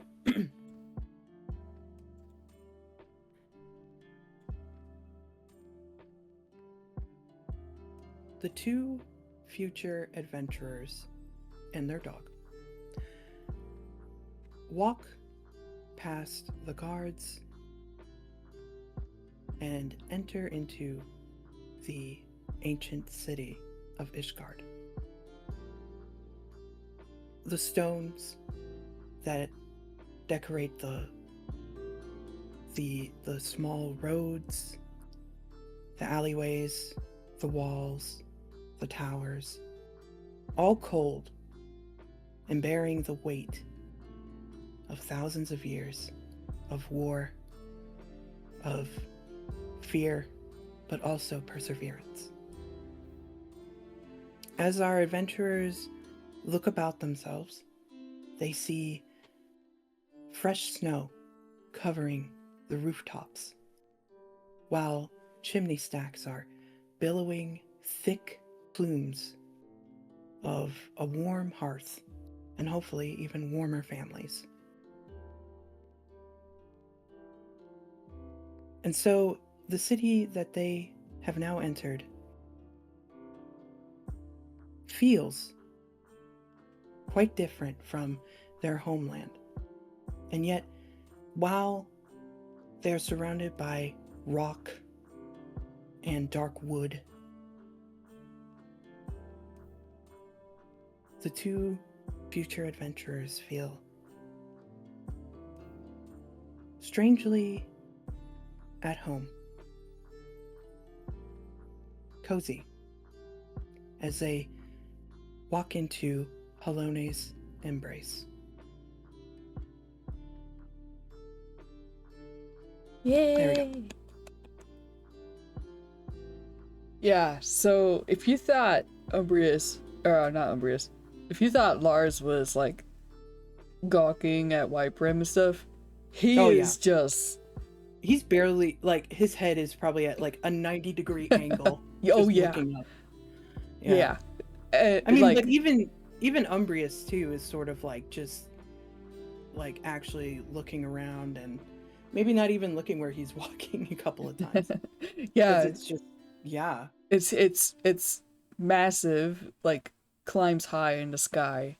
And then you have like the drops off the sides of ledges and stuff into just like a void that you can't see the bottom of. And it's really stone everywhere. Yeah. And then like these pointy metal like spires. Spires that decorate the top of like the tallest buildings. They also decorate, I think, along the wall too. Yep. That which I've always loved as like a detail, because it would be hard for dragons to land on those. Exactly. This place is built to combat dragons, like to withstand war, to withstand an onslaught of dragons. It's very fortified. Yeah, and as we're like walking the bridge across there and then entering what I think is like kind of like not the lower area, but close to where you would enter the broom, the lower area. They probably do still see like signs of the war, because it hasn't been that long. Like there's probably still, like, most of the rubble is probably cleaned up by now, but there's probably still some destroyed buildings. Yes. A burnt house or two. Yeah. She has some scars, but she has endured. Yep. And I think the good thing too is that we're recognized as foreigners, but us gawking is probably not surprising. Because you know, not many people have visited Ishgard up until this point, so people coming in, like the guards by the Aetheryte Plaza and stuff, they're probably a bit more used to people gawking now as they enter the city for the first time. And it probably makes them even a bit proud. Because, like, yeah, this is our city. She's beautiful. She's beautiful. Yeah. So, yeah. Our boys made it! Yeah! Okay, so let's address the big blue elephant in the room. Whoa. The Aetheryte crystal. Okay. Alright, so as we walk into, because like the entrance is right there by the plaza. Yeah. Yeah. And you know, if there's See it in guards my- on the outside, there's probably guards on the inside too, just to kind of, you know. Oh yeah. Yeah. Oh, yeah. So as we're walking through and we're gawking and stuff, the guards have, you know, probably approached us to kind of welcome us in. Since we were, you know, just kind of walking in, they're gonna probably assume that we were let in, not, you know, we didn't force our way in or anything. Right. So I'm thinking they're gonna be like, "Oh, hello, travelers. What brings you to our beautiful city?" And we could basically kind of tell them the same thing. Okay.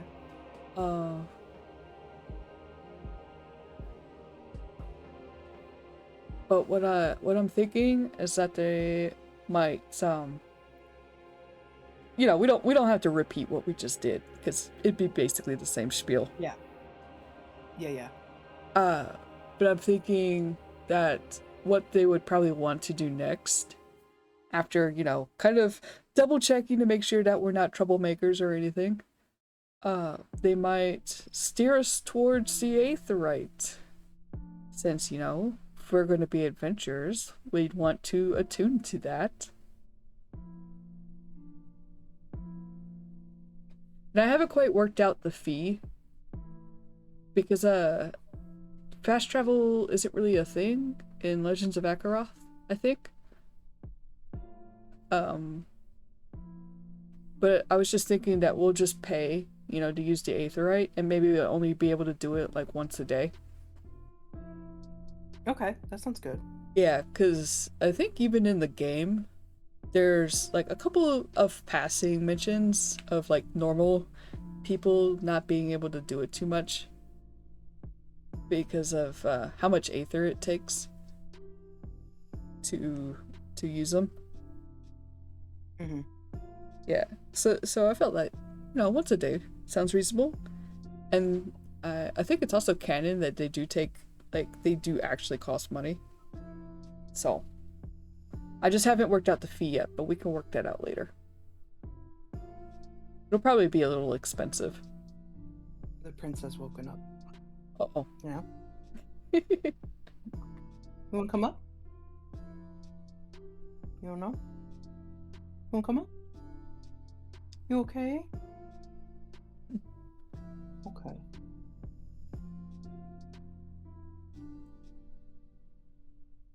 All right. But the reason that I'm making a deal about the Aetheryte. Yes. So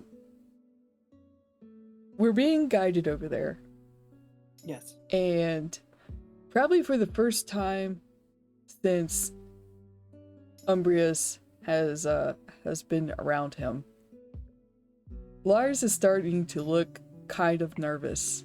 Oh no. Yeah. Oh no. I was wondering why you were starting to make it a point. Yeah. He knows what these are, but he's never used one before.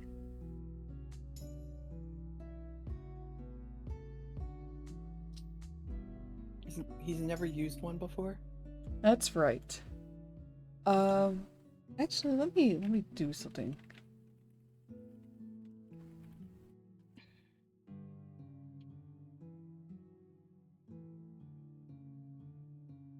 Okay. So, yeah, I just actually kind of asked myself, like, oh, what do they?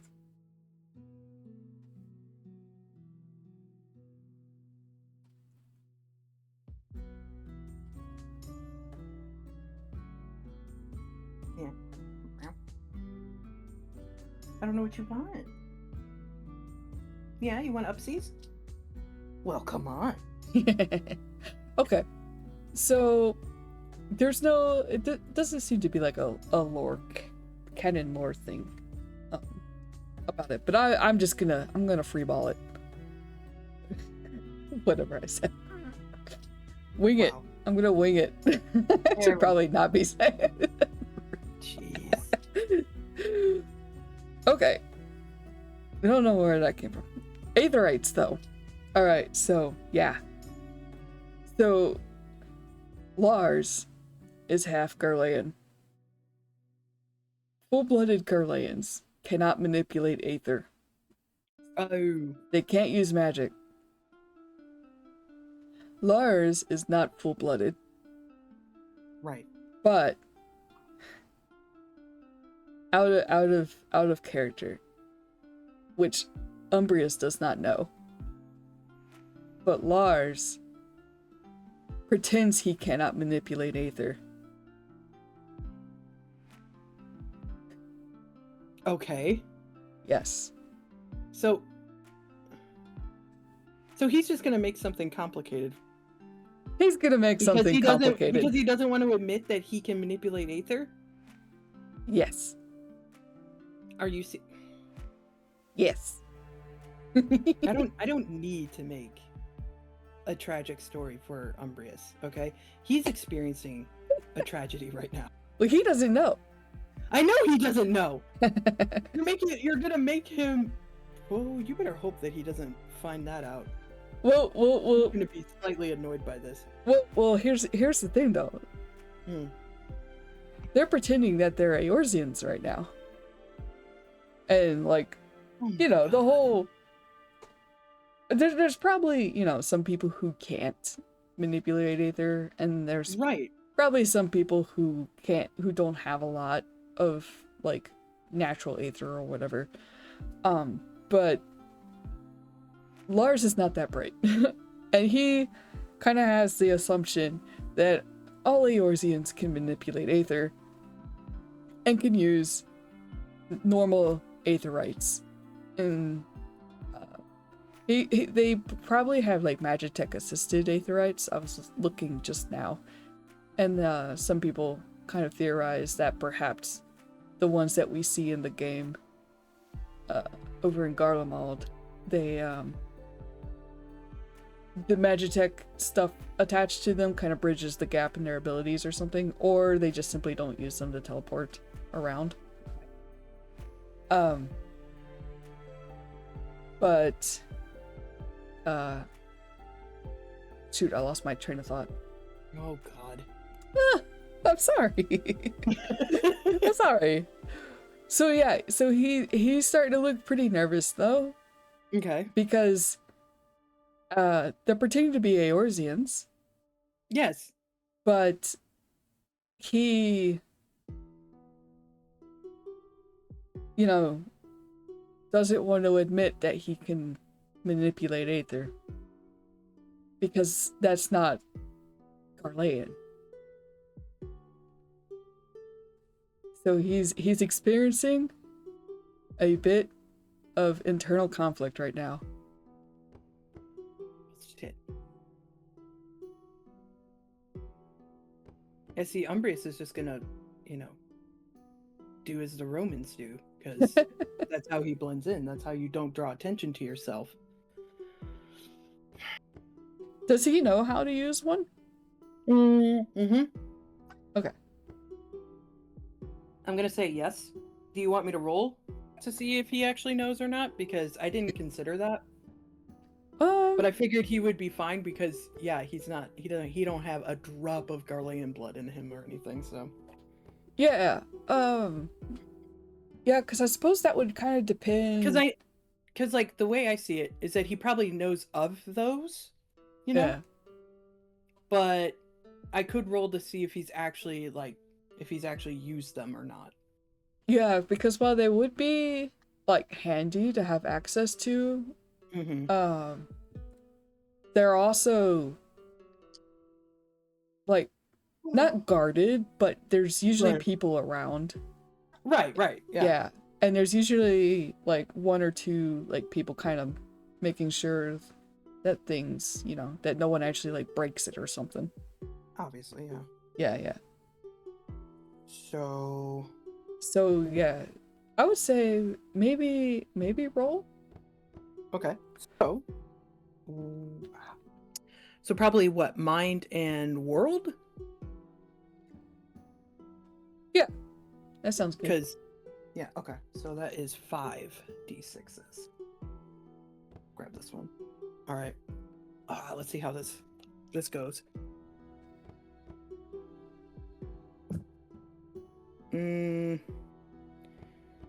6, 5, 4, 3, 1. So 2 successes? Yep. Excuse me. 4 doesn't count as a Nope. success, right? Okay. Yeah, then 2 successes. What if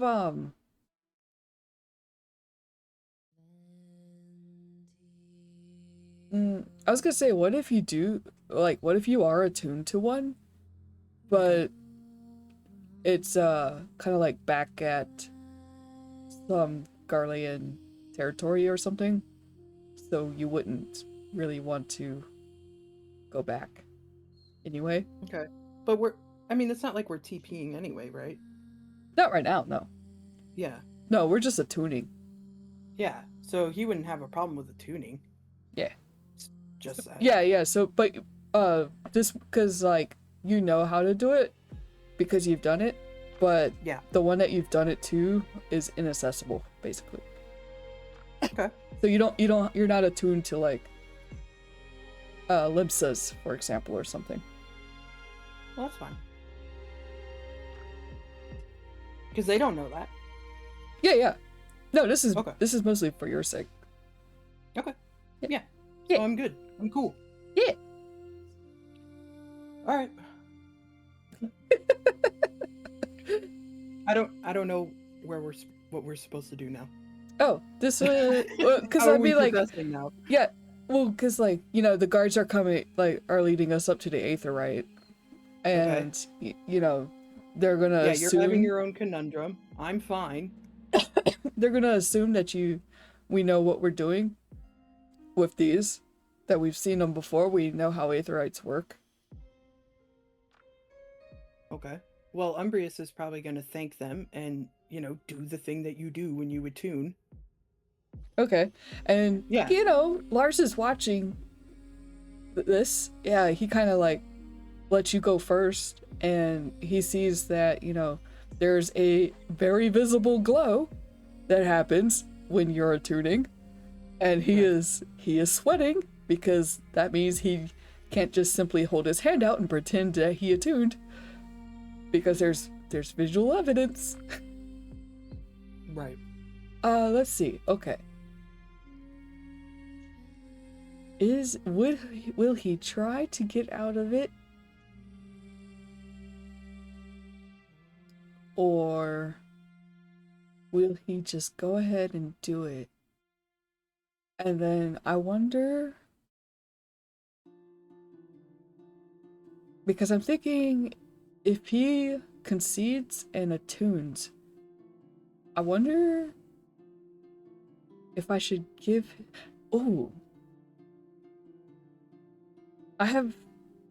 okay, I have an idea.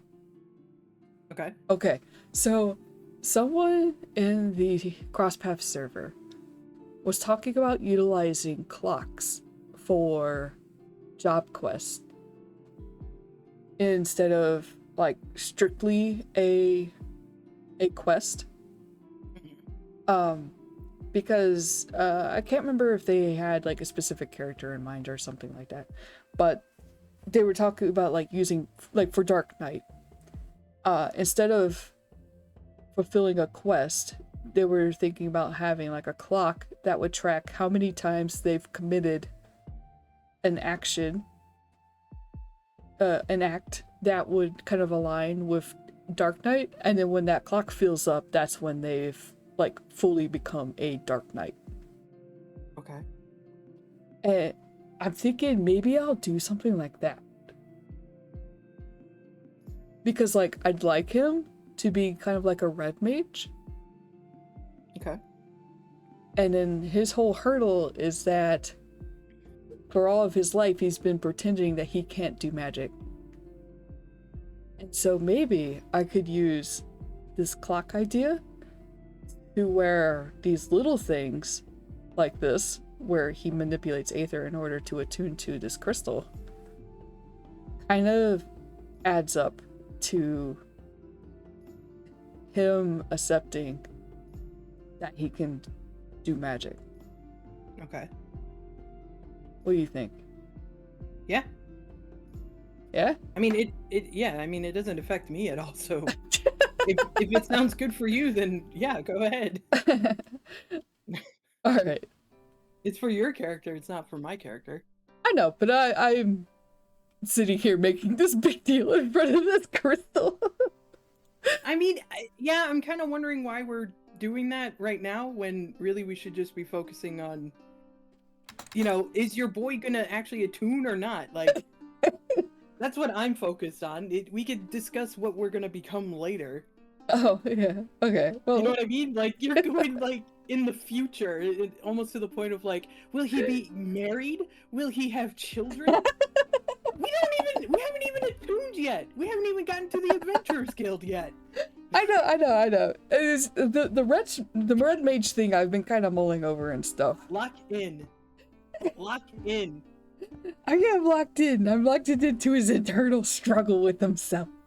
Yeah, but how does that lead to him being like, maybe I'll be a red mage? Well, we ain't even there yet. We ain't even there yet. Well, we don't even know if he's actually gonna right crystal.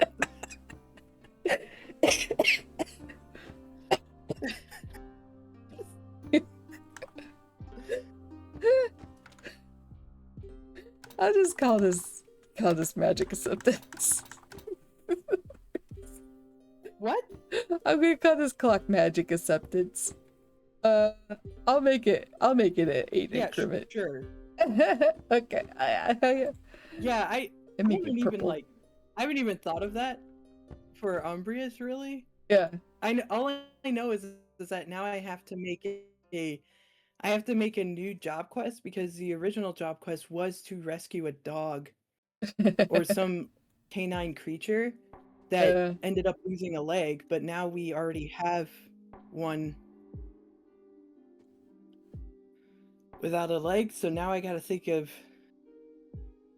how to... I haven't even thought about that. But I feel like he's not even anywhere near that point of like, oh, now he can level up to be a Beastmaster or whatever class I'm picking in here. I don't even know what I'm doing. What? It's okay. What? It's all right. It's okay. I had goals for this guy, so that's why I was thinking a little ahead. Are you saying that I do not have goals for my guy? No, I know you have goals. Yeah. I was just saying that, like, because I know what the rules regarding jobs are. And so ever since we started talking about this game, I've been trying to figure out, like, do I make a custom job for Red Mage? Because, like, I would have to basically homebrew, like, stuff for it. So that's why I was like, oh, maybe I'll use this clock. Yeah. I'm all for that. I mean, like, I'm not going to tell you how to manage your character's growth. Yeah. I might not do something like that. Nah. Okay. Yeah, so, but good for you. Yeah. But is he going to attune to this Aetheryte? This is what I want to know. Well, that's what I'm trying to figure out. Like, how do I resolve this conundrum with himself? Oh my Because I do want him to attune, but I'm like, do I need to roll for some kind of internal thing? I think yeah, because it's like, what is he gonna decide? Is he just gonna follow, Umbrius's lead, or is he gonna actually, like, make a scene? Yeah, because he was in danger earlier with, like, the giant and the Kubu and stuff, but that was kind of like nature danger. Mm-hmm. This is a different type of danger, because now it's sort of hitting that he is in enemy territory. Like, it was cool at White Brim because there was no Aetheryte there. And it was sort of like, basically a little military garrison type thing. Right. It looked different, but the vibes were familiar. But here, he's in a completely different city. The city is overwhelming. Right, yeah. And now he's Culture being shock, ushered too. to do this thing, and it's like, yeah. So I am trying to think. And I mean, as a player, I do want him to attune. I want him to attune. Okay, so I think I'm ready to go. doing this might also kind of scare him a little too, because he's never actively tried to manipulate Aether, so he has no idea what this is going to feel like. Oh But my Umbrius, god. Umbrius did it, and Yeah, and Umbrius he is doesn't. fine. He doesn't want to. He doesn't want to get them arrested or tortured or killed. So Right. he reaches out to follow what Umbrius did. He has no idea what he's doing, but his, he kind of feels, and then the Aetheryte responds to his Aether, and he attunes. I'm thinking too, maybe. And Umbrius lets out the biggest breath of relief. And is once again like, this guy is like danger. a liability almost now.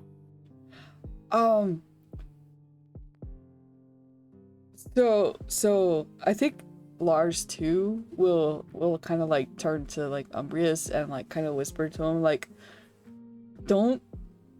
when we get back, don't tell anybody I did that, okay? Please?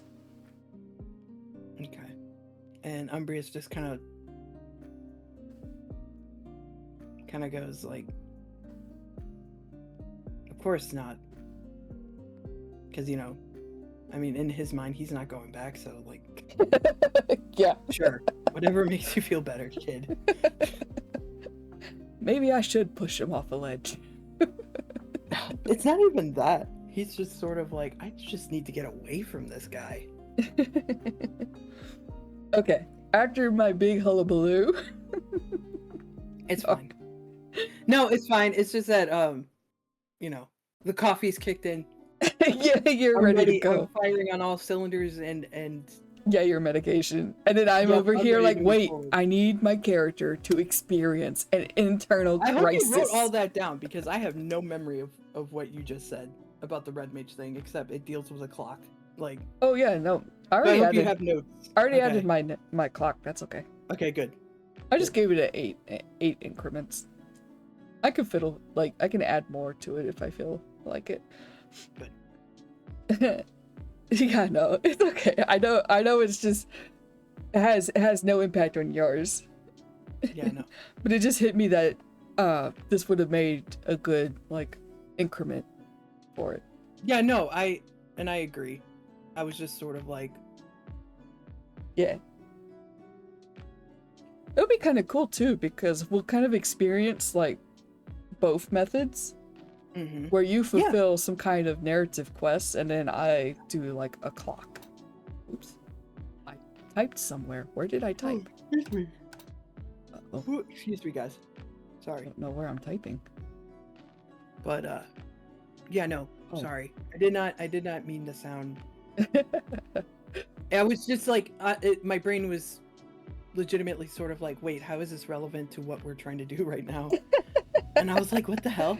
Sort of like when you're watching a movie and all of a sudden somebody is like, I'm gonna talk about how my family came here to this country about 300 years ago. My great-great-grandfather is like, wait, what? What does this have to do with you stealing cars? I don't understand. Yeah. But it all comes back around to being the family helped manufacture those cars. And now I'm stealing my heritage. Family is everything. Sorry. Okay. Okay. All right. So Umbrius is just like, yeah, I'm not gonna tell a soul. You're good. And you know that really does touch Lars, because like it's so funny. It's so funny how different. Yes. These two are interpreting things. Like, yeah. You know, Umbrius is just like, it's fine because he knows that their time together is probably very short anyway. But Lars is like, oh my god, we're gonna be friends forever. And it's so funny to me. Yeah, because Umbrius to him is a fellow like Garlean. He's he's not full-blooded Garlean, but neither is he, and he's even if he's not Garlean at all, it's all right because they're on the same side. Yeah. They're comrades. Different squads, but the same purpose. Same goals. Yeah. Totally. And yeah. Okay, cool. So that happened, and we'll say that the guards have no idea about the internal struggle. Yeah. that transpired. And too, Umbrius probably doesn't even know why this matters. Umbrius just reassured just because whatever. He doesn't clearly that's what this guy needs, so I guess I'll give it to him. He probably doesn't even know that Lars is half Garlean. He he doesn't.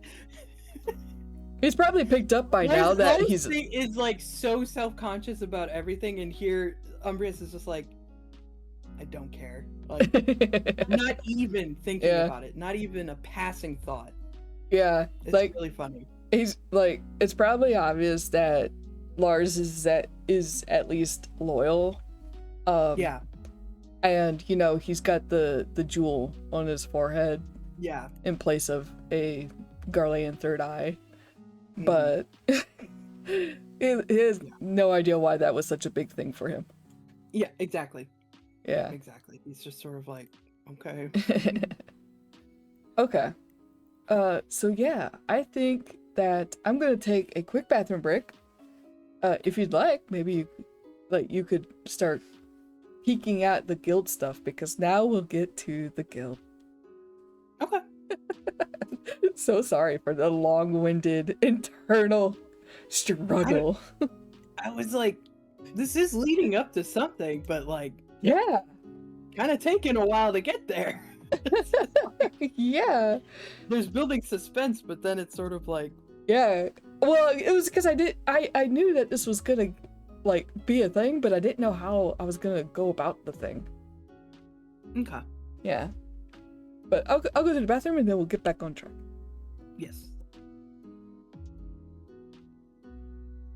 That seems to be the lesson of this this stream, is getting back on track.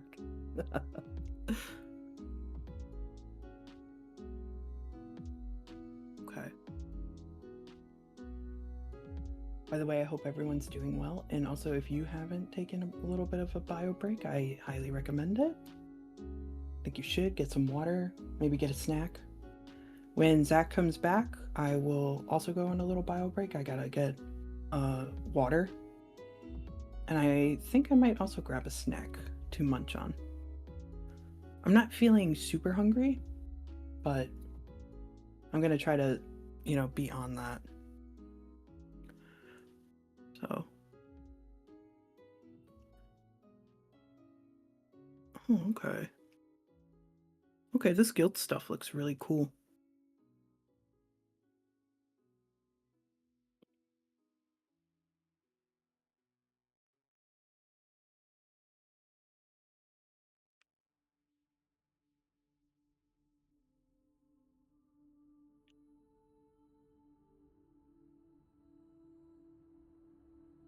They really utilize clocks in this. It's kind of interesting.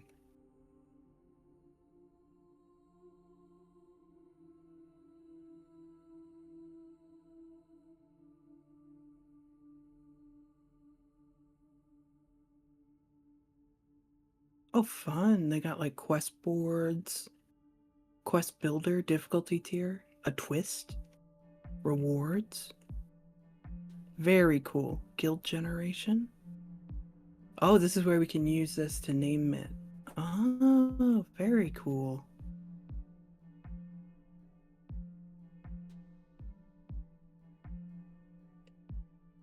Very fun.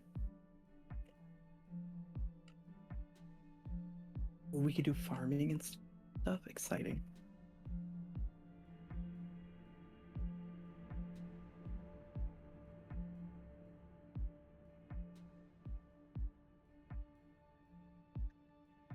Oh my goodness. Ooh, I'm doing a stretch too. All right.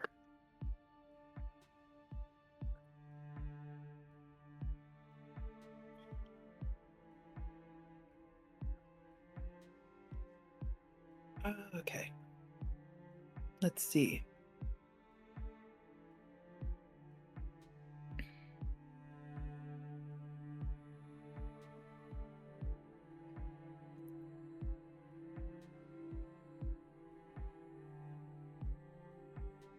Training hall. Okay. I'm pretty sure that Zach is probably going to go over most of this, so I don't want to read too much of this.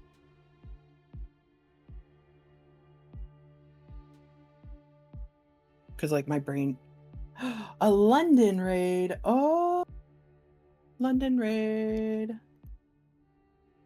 London raid, London raid. Welcome in. Zach's on a little bio break right now. But I'll hit you on my side. Oh my god, a London raid! There's Zach. Okay. Hello, raiders! Okay, I'm gonna go on my bio break. You do your spiel. Okay, everything. I will do the spiel. Hello, everybody! I am Zakkari. I am your friendly waypoint in the Vale. Go by they, them. I am here today with Cheeky, my bestie. I play TTRPGs and of the solo nature, and sometimes I also play survival co-op, survival crafting co-op-y games, often with Cheeky. And yeah, so today we are playing Legends of Akeroth as a GMless Duet game, so we don't have a game master. We are going to be using dice and oracles and roll tables to kind of guide us along our story. Okay, and then we also made this little video you can watch later if you'd like. It kind of sums up what we are doing here, because we're playing Legends of Akeroth, but we've made it Final Fantasy XIV themed. But we're not playing Final Fantasy XIV. We are playing as two former Garlean soldiers who have been stranded in Eorzea. And now we are in Ishgard. Are you the famous Zakkari from the No Man's Sky stream? I don't know if I did anything during that stream that would be worthy of fame. In fact, I think I did a whole lot of dorking around. Now you, very infamously, destroyed Cheeky's palm tree. The fame was all mine, the tree terrorism. Yeah. That poor tree.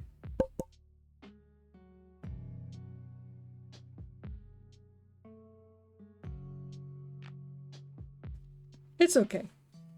I've done similar things. I mean, you actually just missed it for like, I don't know, a good 15-20 minutes. I just kept going on about my character's internal struggle of attuning to a big blue crystal that mechanically just lets you fast travel. But his whole thing is that he's half Garlean, and full-blooded Garleans cannot manipulate Aether, which is what powers magic for the most part. But it's also what you use to attune to the big blue crystals to fast travel. So by attuning to the crystal, it outs him as being able to use Aether, which kind of further proves that he's not full Garlean. I mean, obviously he's not, because he's a catboy. But he's always pretended that he can't use Aether to kind of fit in. No one knows this, of course. Umbrius just has no idea what the big deal is. And Lars is like, don't tell anybody when we get back home that I attuned to an Aetherite. And Umbrius, who has no plans on returning to Garlemald, is just like, yeah, sure.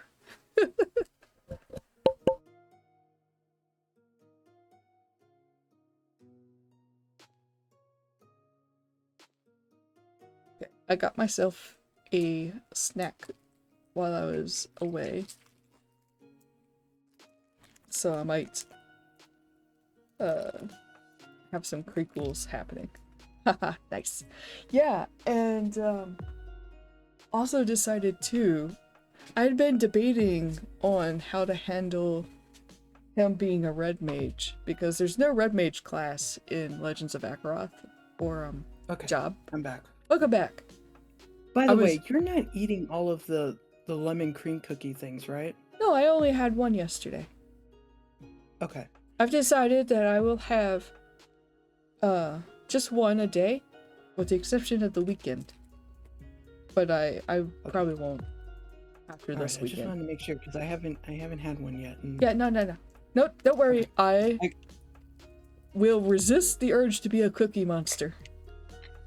I must resist. I grabbed a small snack-sized bag of salt and vinegar potato chips. That's my snack. I really think what you guys are doing with this series is really cool, even though I can only catch it sometimes. Oh, thanks. Thanks. Thank you, London. It's very sweet. Yeah, that's cool, because you're like... I mean, we've already established that you're our adopted older cousin. Yeah. But you're like the cool older cousin who knows more about TTRPG things. Yep. Yeah. Way smarter than me, that's for sure. Yeah. The discussions that goes on in the London Station server. I'm like, wow, everybody's so smart. And I'm like, tee-hee, make my blorbos kiss.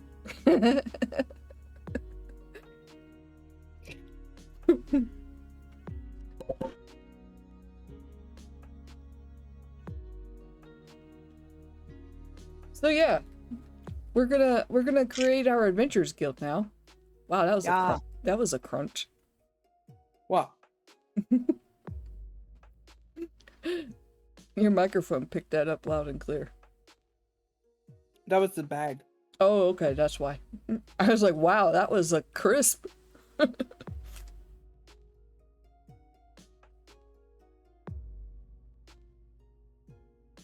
Okay.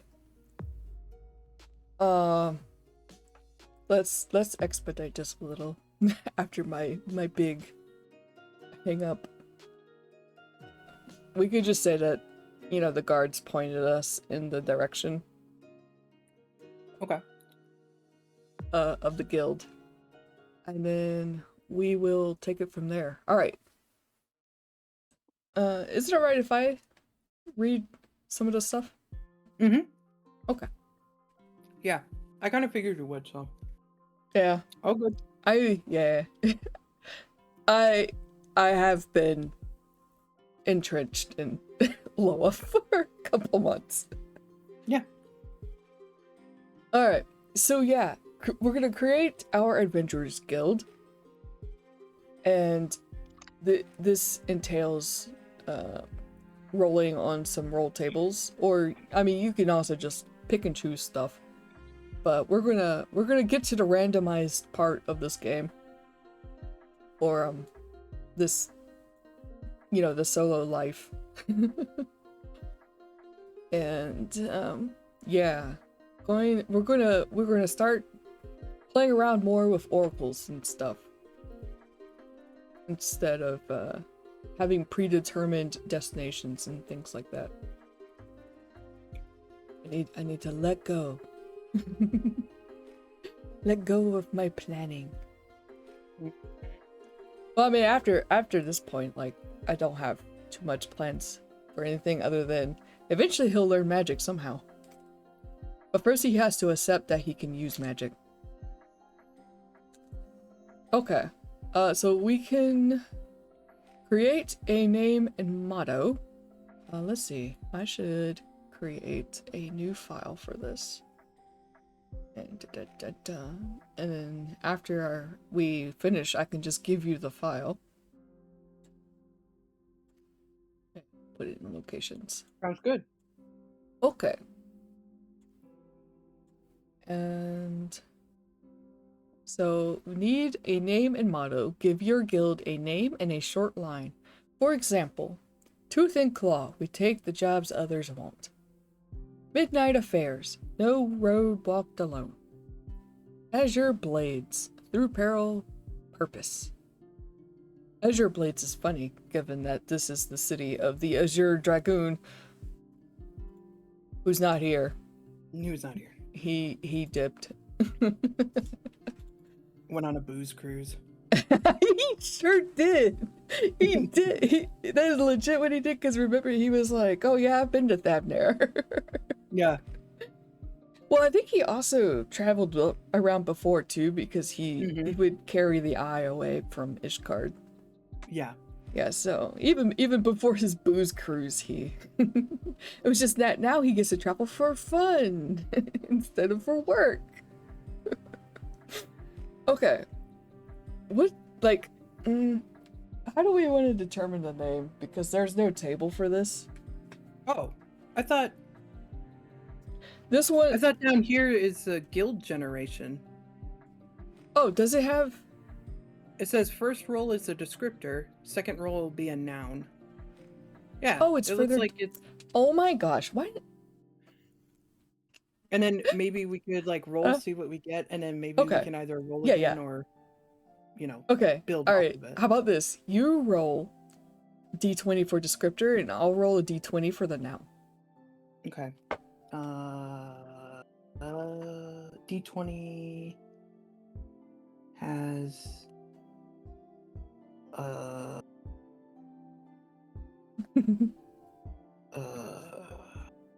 okay, yeah, all right, got it.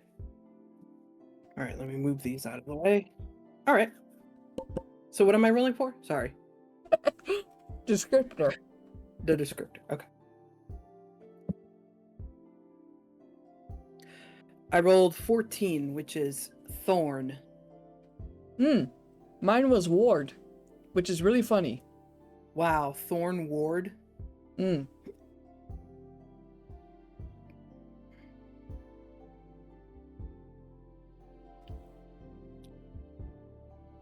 don't know. I like that sounds, huh? I like Ward. Yeah, but me I could too. Roll again on mine. Yeah, because Thorn sounds almost too aggressive. Yeah, that's what yeah. Yeah, Ward is funny just because Heaven's Ward is the name of the expansion, and also I think it's the name of the big barrier around the city. So I rolled a 2, which is Silver. The Silver Ward. Yeah. The Silver Ward. Well, what if we change Ward into Wardens? What? What? Still the Grey Wardens. Well, I mean, Silver Wardens? yeah. All right. Okay. Yeah. I was just laughing because it's like, it's Great Warden. But hopefully less tragic. Woo!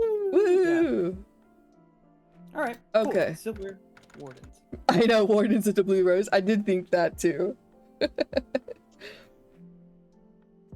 Yeah, because it would be kind of slightly silly if we were like the ward, you know? Because there's already like a ward. But if we were wardens, which, you know, kind of ties towards the ward, the Heavens Ward. Mm-hmm. Ward. This is starting to feel funny in my mouth. Ward. Ward. Okay. The Silver Wardens.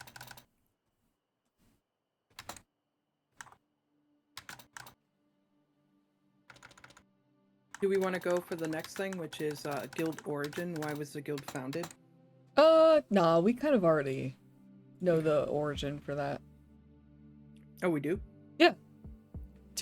Because Ishgard has need of adventurers, basically. Okay. Yeah.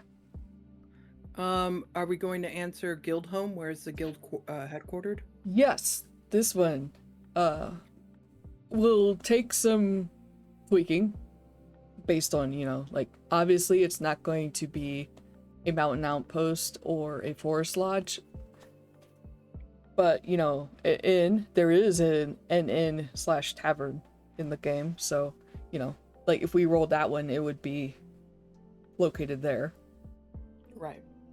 at least temporarily. So yeah, what let's see, do you want to roll for it?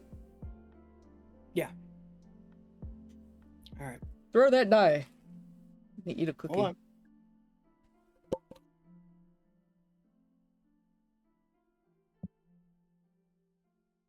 Ooh. Okay. I rolled a 5. An abandoned watchtower converted into a guild hall. Oh, yeah, there we go.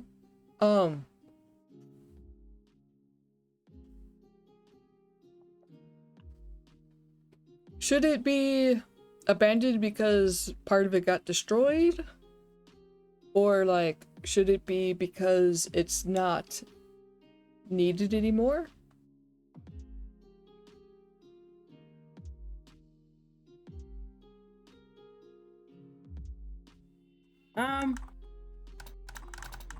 Let's say destroyed. Alright, yeah, that kind of works with the whole idea of, like, this is a rank 1 guild. They are just getting started.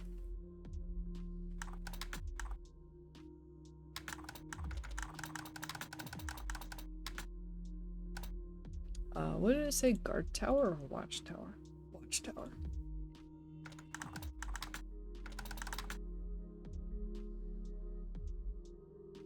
Okay. So, do we want to do guild reputation and specialty? Let's see. Reputation should be it's just gonna be tiny guild just starting out. Okay. And for specialty, I'm thinking it's just gonna be all of that, really. Okay. Like no real specialty. It's just gonna be kind of anything and everything. Jack of all trades, master of none. Let's see. This needs to be a counter, I think.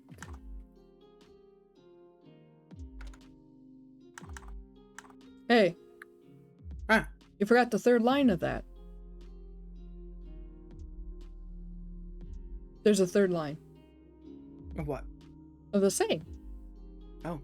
Yeah. I don't know what that is. Yeah, it's Jack of all trades, master of none, but oftentimes better than master of one.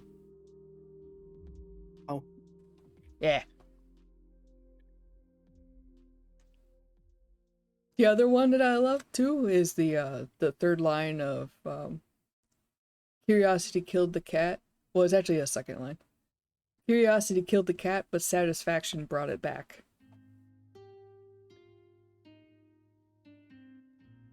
That's a good one. Mm-hmm.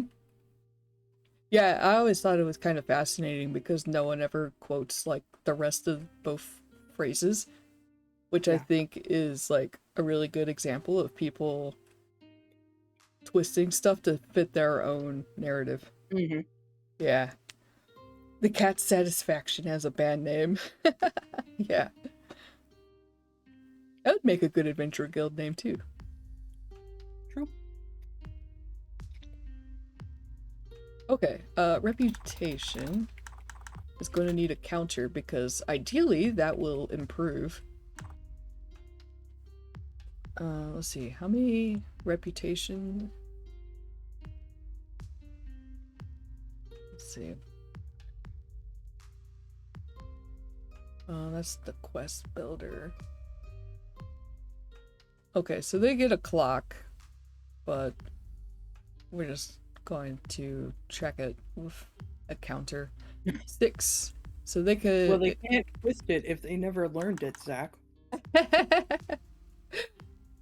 Well, yeah, but I'm saying that, like, over time, like the people who did know didn't, like the knowledge was dropped. Probably more of a thing where people knew the second half and only used the first as the abbreviated version. Like, oh yes, I get the whole context. And then after years of it not being verbalized, new generations didn't realize the missing stick. Yeah, that too. Yeah. Yeah. I don't know. I'm also skeptical. Damn. Let's see. What else? I'm usually the pessimist.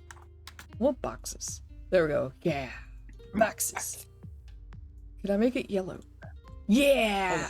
Color theming. Woohoo! Hold on, I'm walking away for a brief moment. I gotta turn on my lamp. It's getting dark. Yeah, it's kind of gloomy today. Okay. So we got guild rank. Origin, reputation. No pessimism can survive an encounter with the Space Queen. Usually I would be the same. But there are a couple of things where I'm not. I'm kind of more rational about. So are we going to answer the next question as well? How is the guild organized and what do they stock? Yeah. I'll get into it. I made because you're gonna be getting this file. I'm I'm putting effort into the file. Yeah, it's growing on you. We're gonna finally have a title to refer to our dear cousin. The Queen of Space. We could get Nick to hit us with that reverb. Yeah. I wish I had. Do you know what I would do if I had that tech? Yeah. At my fingertips? I would be changing my voice up so much. Silly meme things. That could be a fun redeem. Turn the reverb on. Yeah. I just gotta learn from Say to not overload it though, because then it'll be wild. That was wild. Okay. How is the guild organized and what do they stock? Alright, so we can roll. Alright, so how about I roll for structure and you roll for resources? On it. Oh, wrong die. Okay, that kind of tracks. This kind of tracks with the vibe. I can explain too. Imagine trying to change your voice. Couldn't be me. It can't be me because I'm lazy. I just enjoy changing my voice. Cheeky could have been a theater kid. I could have been, yeah. It's just that dang anxiety and depression, man. Really choked it out of me. Poor family circumstances. And that too, yeah. Or environment, I should say. Yeah, poor family environment, yeah. Yeah, same for me. So, what did you roll? Oh, I rolled first among equals. Everyone votes. Ooh. I know, that really fits well with their change in government. Yeah. Because they were... Exactly, yeah. The city was initially led by an archbishop. This was the fantasy Catholic city. Yeah. The fantasy Catholics. Yep, the fantasy Catholics were in charge here. And What? that... Sorry, I was reading a London thing. I would have got... I was the centipede. yeah, that's James right. was a giant peach. I would have gotten the lead part, but I was too tall. Rip. No. How can you be too... Whatever. Yeah. Ridiculous. Just make everything look bigger. Give everybody platform shoes. Exactly. Boom. Come on. Or just Look what write they it did with Lord of the into... Rings. Just write it into the narrative too. That like... Yeah. You know, James always felt awkward because he was a gangly lad. Yeah. Like I said, Lord of the Rings. Look what they did. You know? Come on. Because all the other bug characters were supposed to be bigger and more imposing than James. Yeah. I mean, yeah, but whatever. Did you call me gangly? Well, no. I'm saying James the character.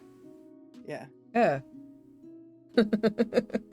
I don't know if you were a gangly teenager or kid. I don't know how old you were at this time.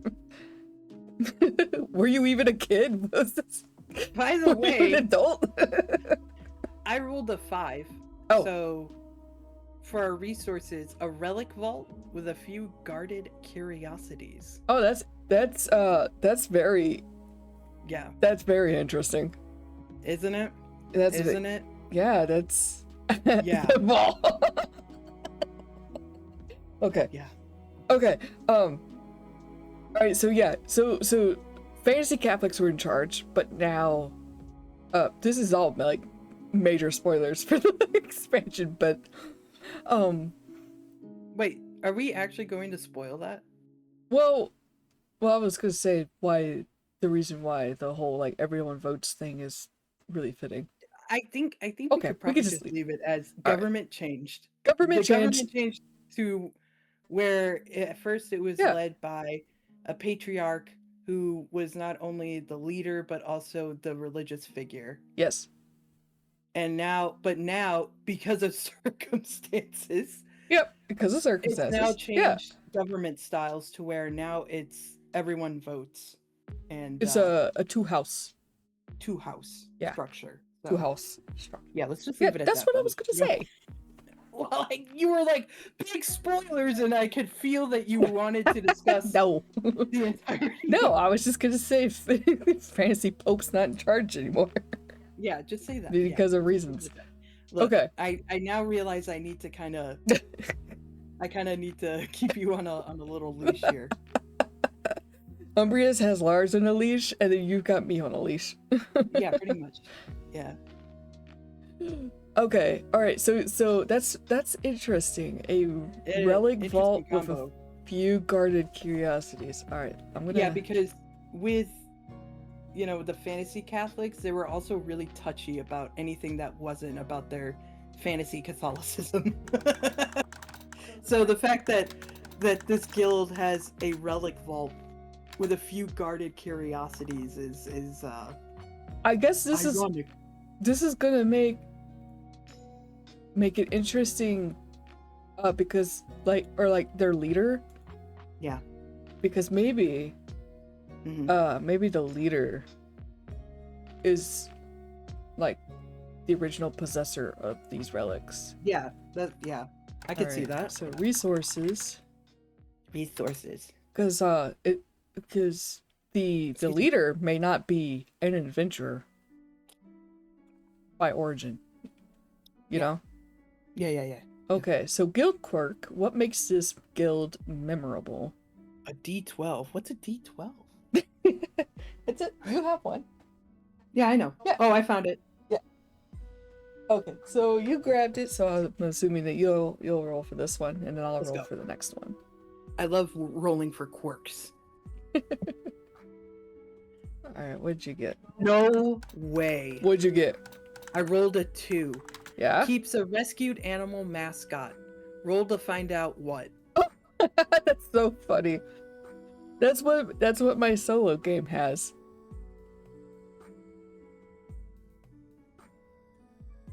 Okay, so it says a wolf pup. That's plausible. There is a region with those kind of like gangly wolf dudes. Yeah. They're not really cute though. A wyvern. That would be also interesting, though it would not be a pet. No. That would be its own living. Well, I mean, it's a mascot. It's not a pet. Well, or you know what? That okay. All right. You know how? Oh, I minimized obsidian. My bad, guys. It's because I'm flipping back and forth from the rulebook.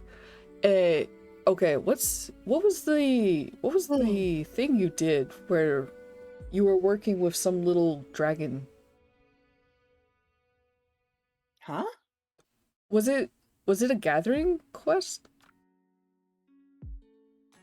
Oh, yes.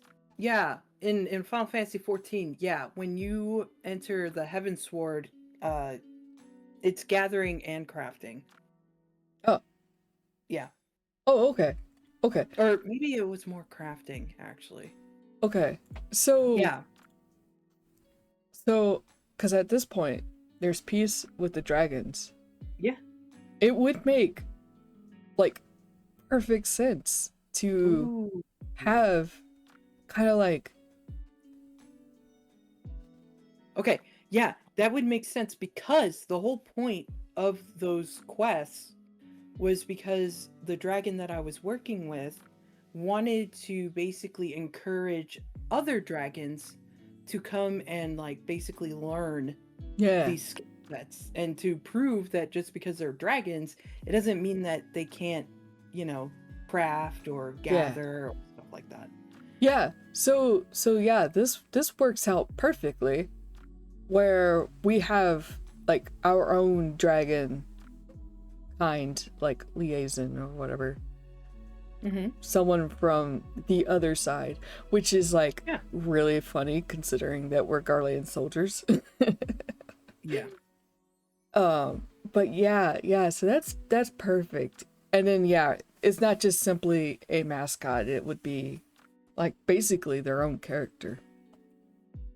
They're just a little dragon, essentially. Yeah, okay. not a huge dragon. That is beautiful. That was like the perfect. Okay, I clicked on Discord instead of Obsidian. Why is Nick saying actions have consequences? What? Oh, I don't know.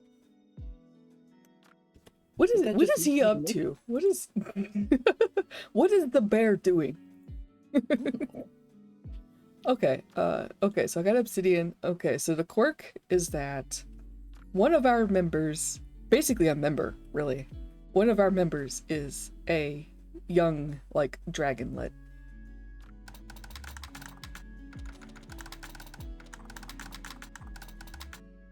Huh? Huh? I said the quirk is like one of the members is a young dragonlet. Yeah. Yeah. So, what do you want me to answer? Nothing. There was no question. I was just... Oh, okay, yeah, we have a little dragon. I thought we already discussed it and we agreed. But yeah, I'm typing into Obsidian.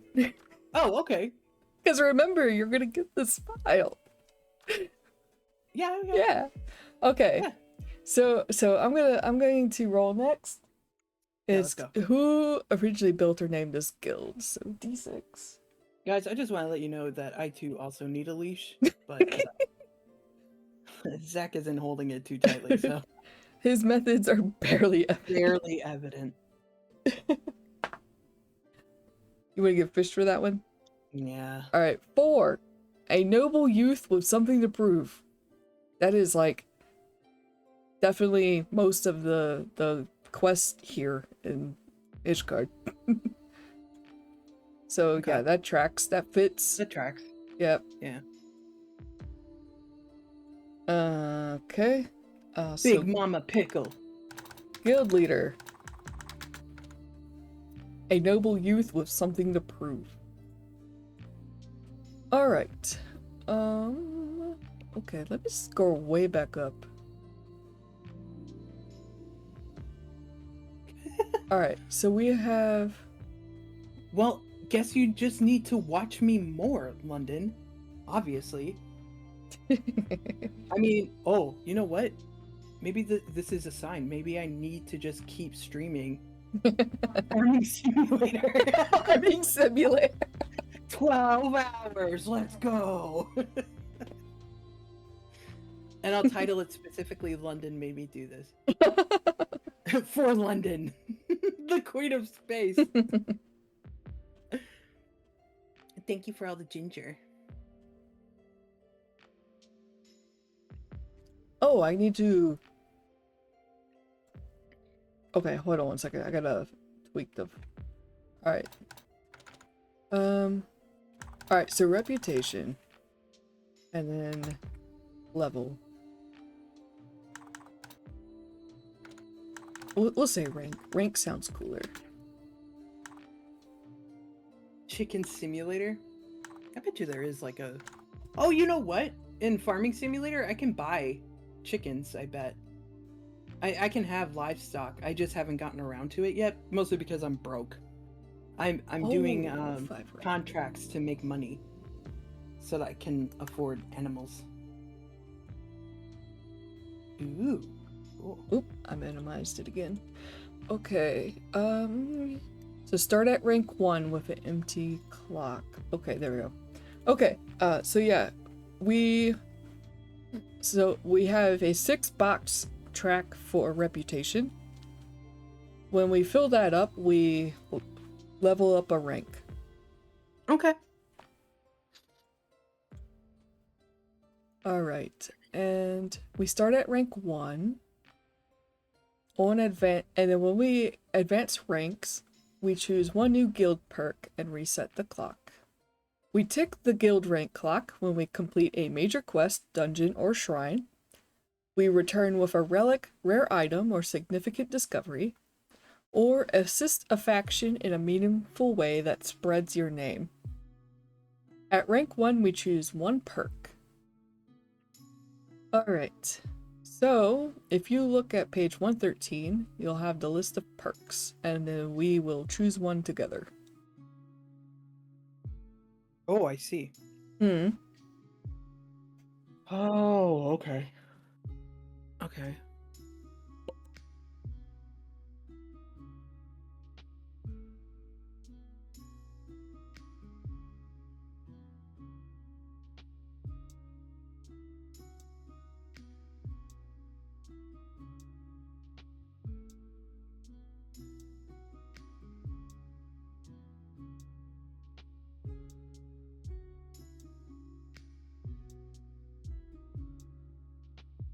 Hmm.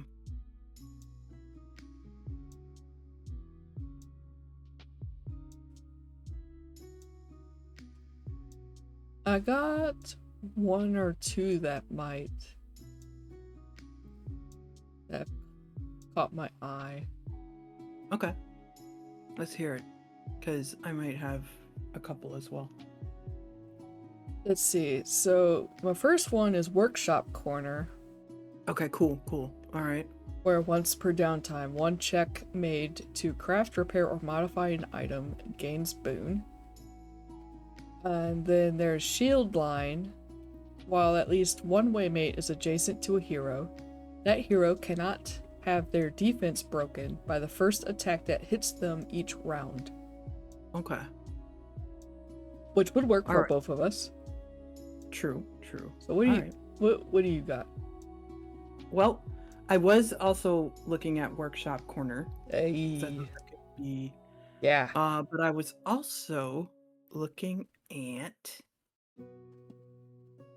Silver Tongues. When negotiating jobs, rewards, or terms while representing the guild, all social checks gain boon. Okay.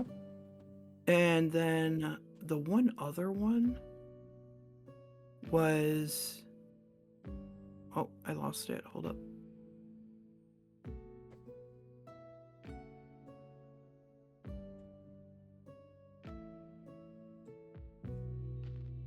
Where is it?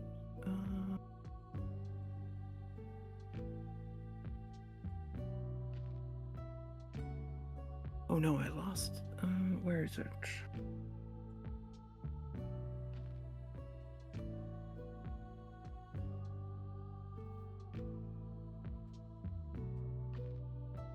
Ooh.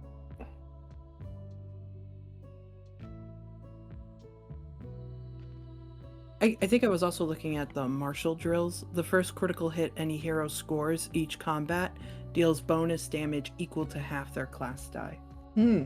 Wow. So, those were the ones I was looking at.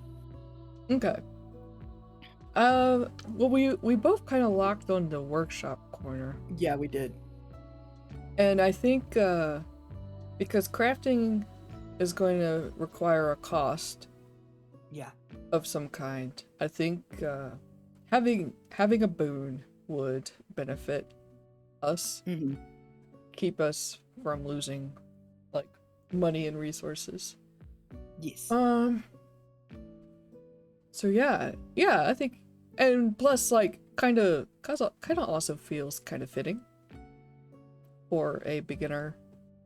Yeah. Beginner guild, where, you know, have to repair our own stuff because we're not fancy. Okay. Let me. Oops, I minimized it. Sorry, guys.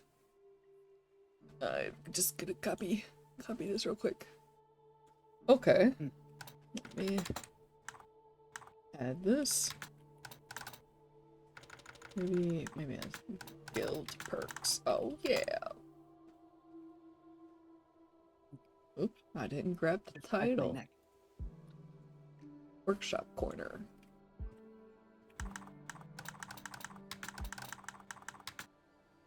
Okay. Cool. Let's see. So that's the quest board. Here's the guild generation. Now we could do some base building for this, which also kind of feels fitting since it's kind of like partially destroyed. So, like, you know, the more it ranks up or whatever, the more it can get built up. But I know that, like, as players, our eyes are on the prize of establishing personal homesteads. Yeah. But that's gonna be a ways off, because we have to actually get to Idleshire first. Okay, so your guild base begins with only 4 walls and a reputation. Kind of. Everything else is up to you. Each new room that you create will increase what your base can do. Some rooms will provide better options for combat. Others will allow you to get more out of your downtime. If you are able to collect enough Mana Gems, aka Materia, your guild base will not be confined to a single location. Oh, that's talking about moving bases. We're gonna ignore that. Though it would be funny if this tower suddenly stood up and walked out of Ishgard. Oh my god. That would terrify so many people. Okay, so how building works. To construct a room, pay its gil cost and its materials cost during any downtime at the base. The room is then available immediately. How about that? Okay. Each room can be upgraded once by paying an additional cost. Upgrades improve the room's mechanical benefit and change how it looks and feels in the fiction. You can build as many rooms as you can afford. There is no limit to the size of your guild base beyond your resources and imagination. Okay. And then it has a list of materials. This is probably what I was looking for at one point. Oh, yeah. Yeah. So, like, iron would come from enemy drops. Shrine rewards and stuff. Okay.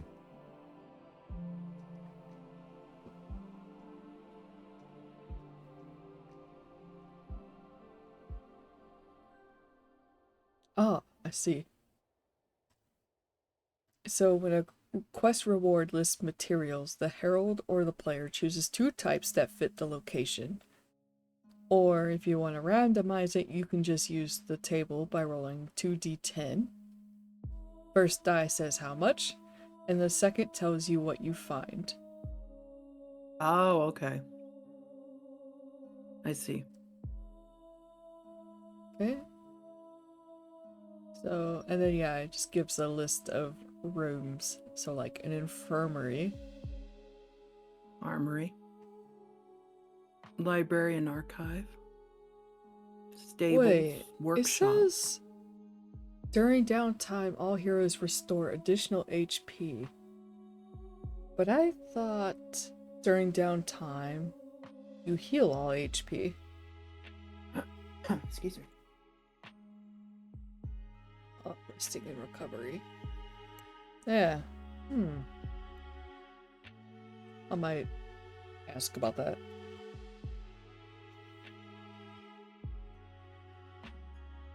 Okay. Yeah, so this part could probably come later. And it talks about the farming base, which this is not going to be a farming base. We are in the middle of a city. They sort of have little grass plots. It would be hard to grow anything here anyway, because of the, like, elevation and the fact that it's basically a mountain city in the middle of an abyss. Very cold. Okay. So we're gonna walk in here. I guess that means we're going to need a guild leader NPC. Yes. Okay, so I got let's see. This is reference tables. Where did I put? Oh, I think it's under oracles. Do quest generation. Alright, hold on, I gotta find it. I have... let's see, that's old. I made... Oh, here we go. Alright, so under the... in the lore section, under NPCs, there's a table, a file called FF14 NPC table. Is this an obsidian? Yes. Okay, where? NPCs? Oh, yes. Okay. Alright. And then what else? It's called FF14 NPC table. Okay. Yeah, so this guild, and I can make this character file for you too. Okay. Is led by a noble youth with something to prove.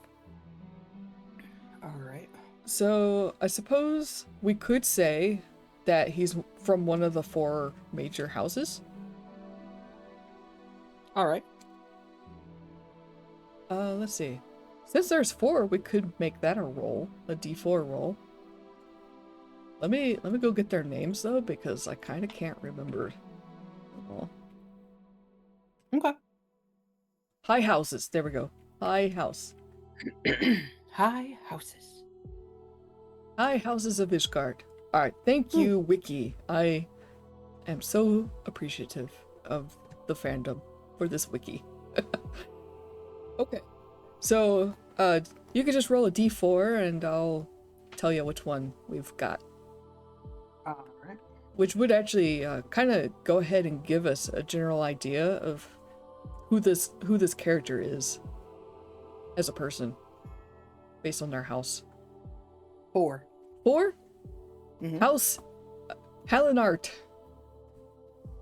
Alright. Okay. So kind of they're not as antagonistic. They kind of owe the player for some things. So yeah, they're kind of more of an ally type of house. So that's cool. They are, I think, the weaker of the four. Oh, okay. They're also the head of the Sky Steel Manufactory. Okay. Which is the machinist people. And where Sid hangs out. Alright, cool. Let me look at their lore over.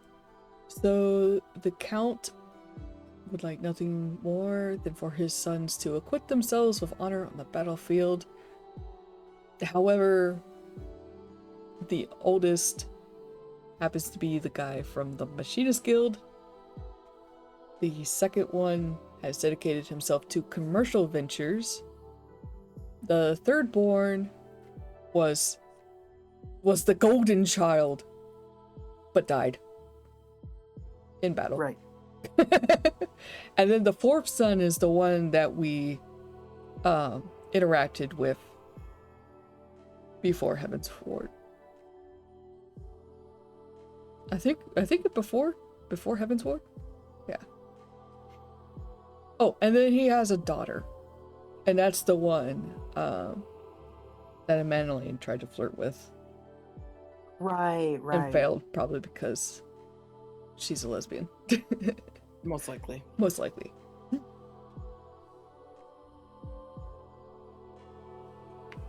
Okay, so that kind of gives you the overview of the main, the main family. So this guy, or this person, don't know their gender yet, is probably not, they're not from the main branch. They're probably from an offshoot. They're like cousins, perhaps, to those characters. Which means they're probably in Elysin. Because most of the people in Ishgard are either here, or human, or they're Elysin elves. So this person is probably an Elysin, but do you want to see if maybe someone has some hanky-panky with a human? Yes. You do? Yes. It'll make it interesting. Okay. Dramatic even. Alright, so if you open your RPG toolkit, then we can do this as an oracle roll. Dramatic hanky panky. I love how that's what brings Killer back in. Yeah. So am I doing a dice roll or am I doing oracle? You're gonna do oracle, and I think we should use mythic because I feel like it might be unlikely for sure, but maybe very unlikely.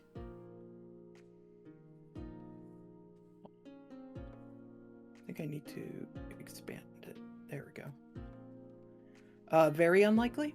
Yeah. All right. Because, like, it says a noble youth, which means they are still, like, within the house. What'd you get? No. I clicked very unlikely and it said no. Yeah, so, okay, so they are in Elysin. This is probably going to be a major NPC, because we're probably going to be working with them a lot. Yeah. Okay. Oh, it says kin, but it's whatever Final Fantasy XIV calls it. I think they just call them races. So they're in Elysin. Their last name is going to be Art. Actually, you know what? Killer, if you're here, how would you, as someone who is aware of French, how would you pronounce that? Because I don't think we've ever, like, heard it spoken in the game. I don't think so.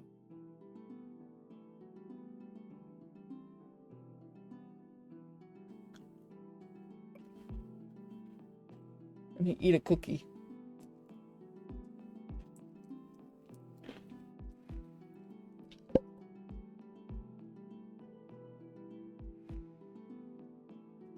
It'd be really funny if he dipped in here only to say dramatic hanky panky and then left again.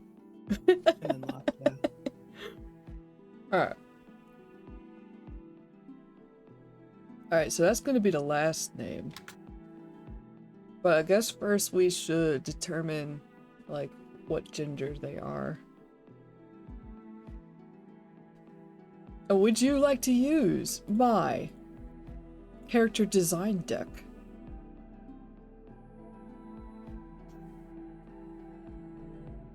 Yes.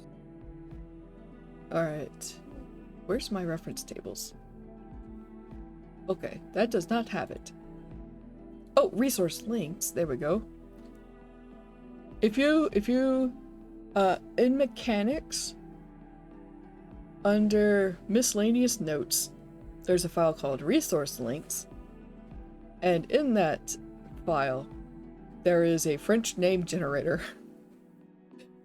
Wait. Alright. Backtrack. How Yeah. do I get there? It's in the mechanics folder under Okay. miscellaneous notes. Okay. What is it? Resource links. Okay. And then if French name generator. Ugh. Okay. yes. Oops. Shoot. Okay. Did it take me there? Hold on. Okay. Oh my god. Okay. So yeah, and then if you want to, we can use my character design deck, which I'll throw in here. I finally shortened the command to just deck. If you are interested in picking this up yourself, or at least just looking to see what the heck I'm talking about. Basically, if you're up for this, I can tell you what you'll be rolling on, and you can just roll a dice for it. Yeah. First off, I guess we need to decide what type of gender. Yep. Honestly. Yep, so if you'd like to roll a d6. Okay.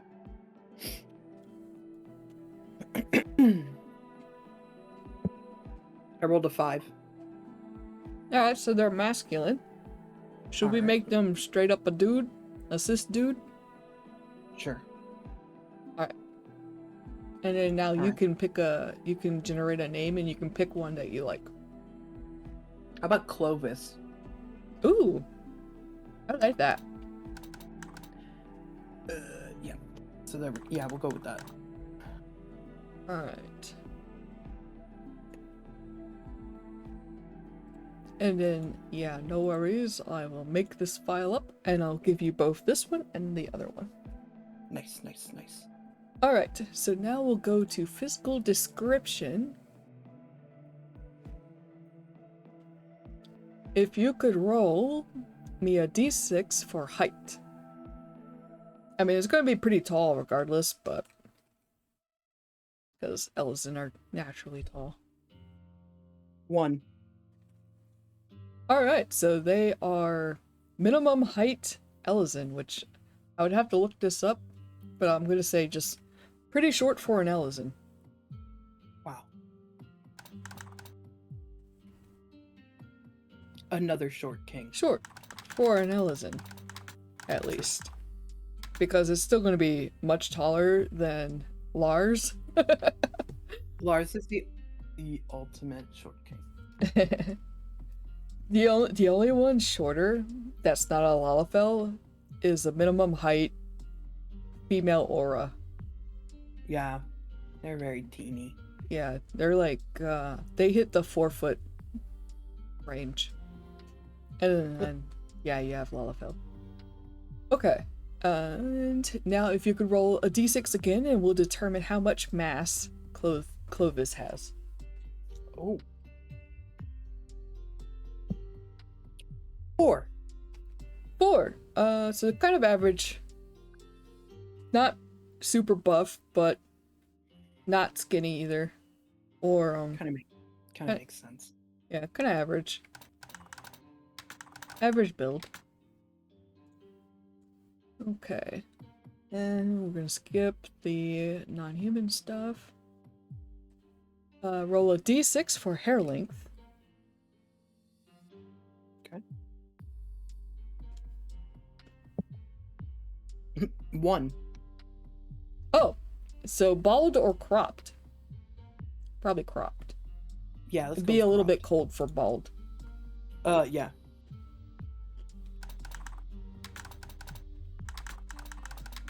Alright, we can skip hairstyle then.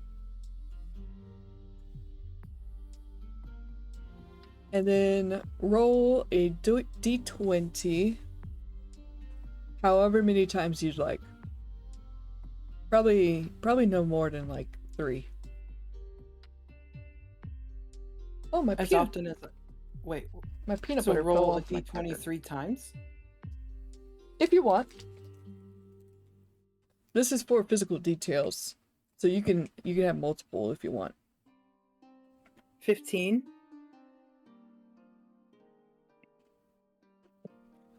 One moment.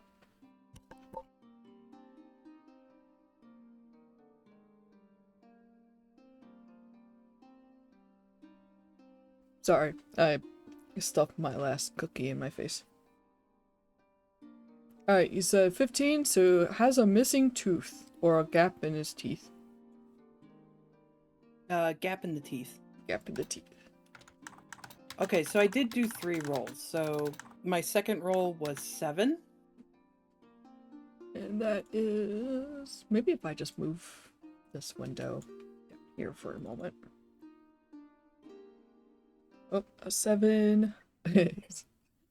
White hips.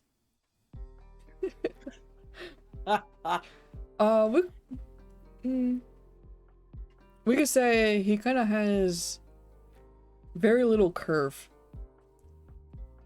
He's very kind of blocky shaped. Like he's average in build, but he has no real defining curvature to his body. He is just a rectangle. A plank. And then my last roll was 10. Average build with a rectangular shape. And then 10 was... Oh, we got the eye bags and tired eyes. Hell yeah. Keep it. I We're mean, keeping it. if he's been trying to get an Adventurers Guild set up. Right? Yeah. And trying to establish, you know, like, relations with dragons. Yeah. For sure. Alright, has open in his teeth. Tired eyes. Alright. He's gonna be the typical pale, pasty color of Ishgardian Elizin, so we don't need to bother with skin color. But you can roll now for hair color and eye color. Okay. So roll a d8 twice. Once for hair, once for eyes. Alright, rolling a d8. He's from a branch of the family, so he can look different from the main branch. First roll is 1. Oh, gray hair. So maybe more like silver hair. Rather than gray. Fitting for the guild. Oh, yeah. Second roll is 3. Orange eyes.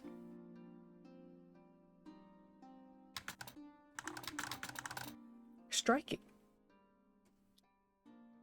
Very striking. Okay, we could probably leave it at that for description, but we can also kind of roll to see what kind of like job class he has, in case we were to like involve him in combat for some reason. So Okay. roll a d8. another D8. Okay.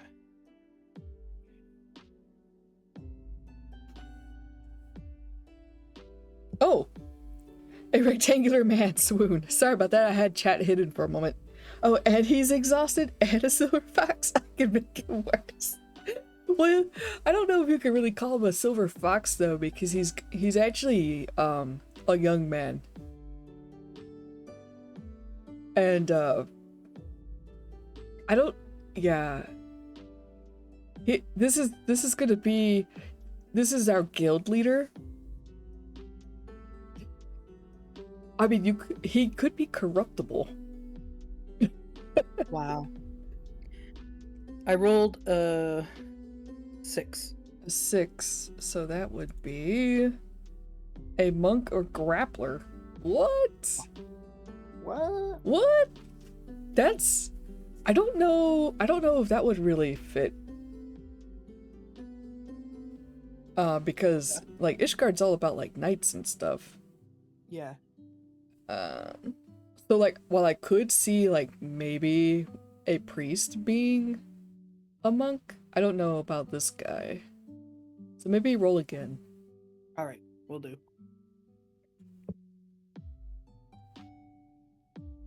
Also, hello Shanghai. Nice to see you in. What'd you get? 6. What? Roll again. Your dice are like monk, monk, monk. Okay, 2. A 2? Okay, Yeah. that is a sword and shield, which is a little boring, but that would make sense. So he would be a warrior with a sword and shield. Sword and shield variety. So like if we were to make him a waymate, we would know what to equip him with.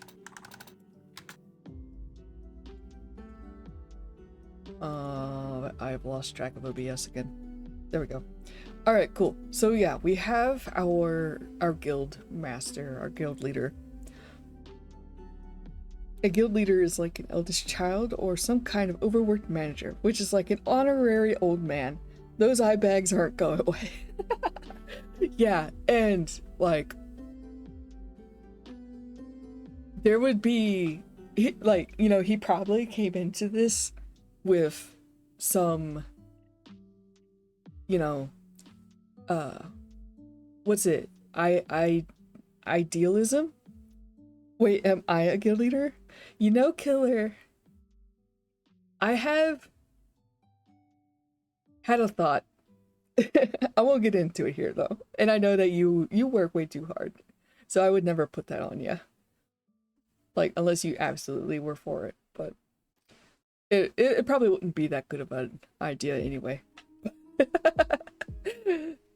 But anyway, yeah, was it idealism or something? You know, kind of came into it with, you know, like not lofty goals, but that kind of rose-tinted look about establishing an adventure guild, how they're going to really help the city, but got kind of blindsided by the amount of like paperwork, and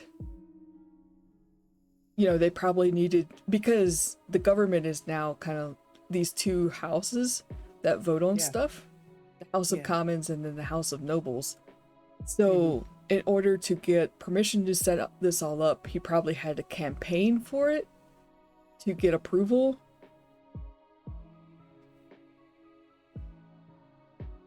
Okay.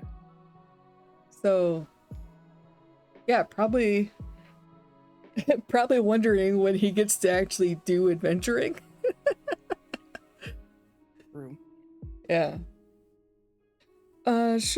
He came in bright-eyed with hopes and dreams. Yeah. And then they were crushed. And then they were well, they might not have been crushed just yet. Okay, so for motivation, I will BRB. I have to go on a quick bio break. I will be right back. Okay, guys. yeah, no problem. I'll fill in some of these details. So wanted to help Ishgard, recover and flourish by establishing an adventurers guild.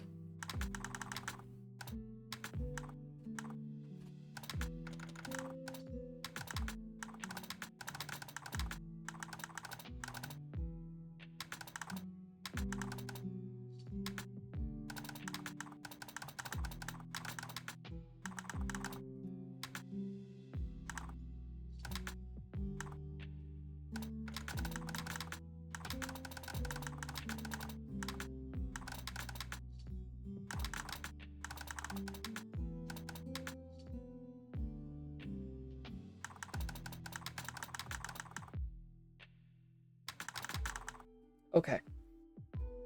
So for motivation, he wanted to help Ishgard recover and flourish by establishing an adventurers guild, which he heard of from the other city-states that have one. Additionally, the Warrior of Light was a member of an adventurers guild, and so he was inspired to follow their path in a way. Right. This stuff we could probably... This is just my major NPC template that I used for my solo gaming and stuff. So there's a bunch of stuff that I probably... Oh, we could then...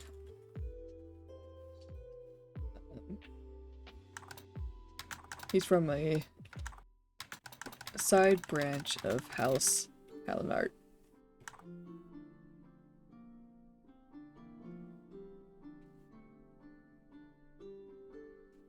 Which is one of the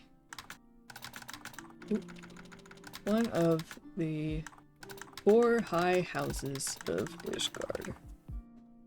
There are other nobility houses in Ishgard, but there's 4 main ones, and so that's the distinction there. Alright, so I think besides this, we should probably also establish the dragonlet character.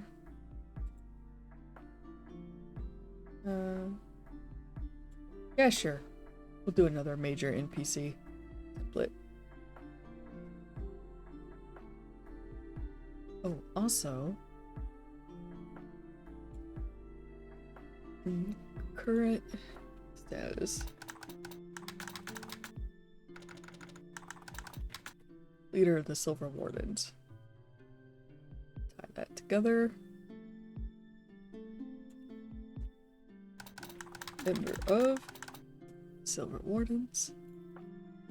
Okay. Kin. Dragon. Literally a dragon. Okay. I'm just gonna wait for Cheeky to come back and then we'll work out a couple of details about this dragon. Maybe I will go ahead and pull up a dragon name generator. Oh look, dragon names. Woo.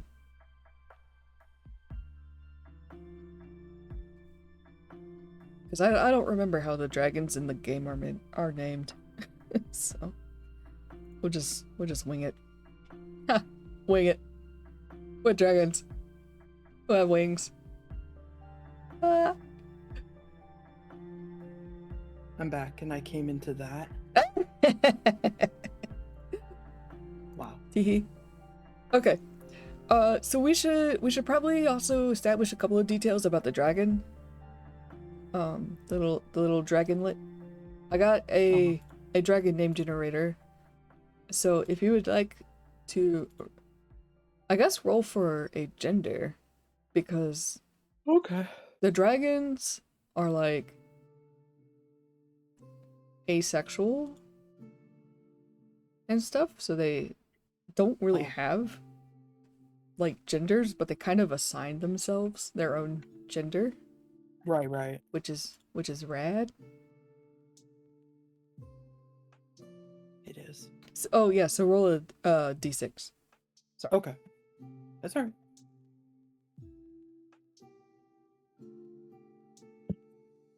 I rolled a 6. Male again.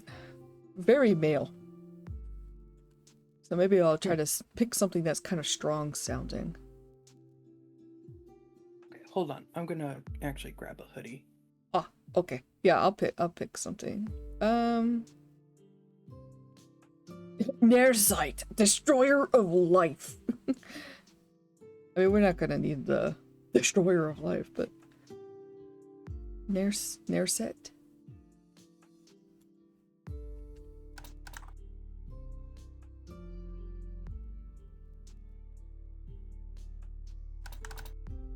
Let me just put Nearsight.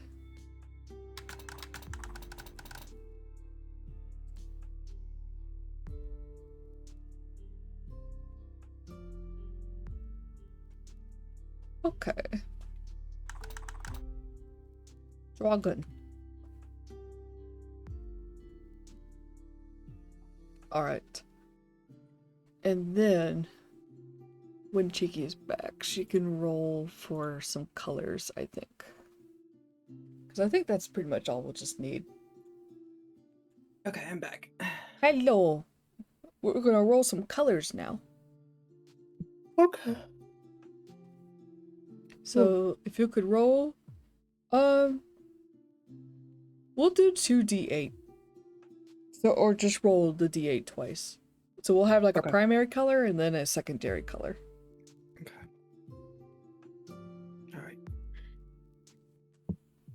I rolled a 7. Okay. And then I rolled a 4. Okay. So purple with some yellow accents. Hell yeah.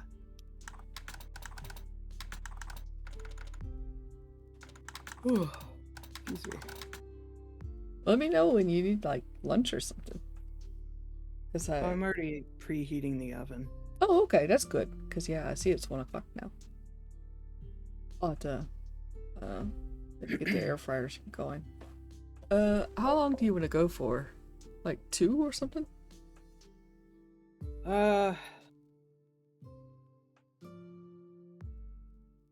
Earlier? A little bit earlier, to be honest. Okay. So maybe about a half hour. Yeah. Alright, so a small young dragon that is purple with yellow accents. And then we kind of have a personality for Clovis. Oh, the dragon, by the way, is named Nearsight. Wow. Wonder how good their eyesight is. I was just thinking, oh no, actually that sounds kind of close to Nearsight. What about Caresight? If I change it to a K. How's that sound? Caresight? Nah? Nah. Do you not like the K or? No, you can keep it in their sight. I think it's funny, but Uh-oh. watch them be farsighted, right? Exactly. Okay. Alright, so now roll a d8 and we'll see kind of like what they're like kind of personality wise. 2. Perky and energetic. Wow. All right. So, definitely enthusiastic about being here. I don't know what the one in the crafting gathering quest is like. She was pretty gung-ho. Huh? She was pretty gung-ho. Okay. And then roll a d20 and we'll see, like, does Nearsight have a particular ambition or goal? Because, like, politically, it's great that they're here. That he's here.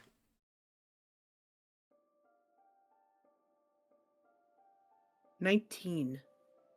Oh, complete a ritual or tradition. Interesting. Maybe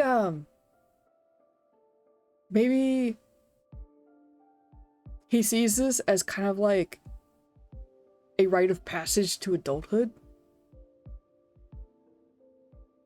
Okay. As like potentially being, you know, like like like some kind of hunter clan or whatever, doing some big kill and congrats, you're an adult. Yeah, You know, that kind of thing. Yeah. All right.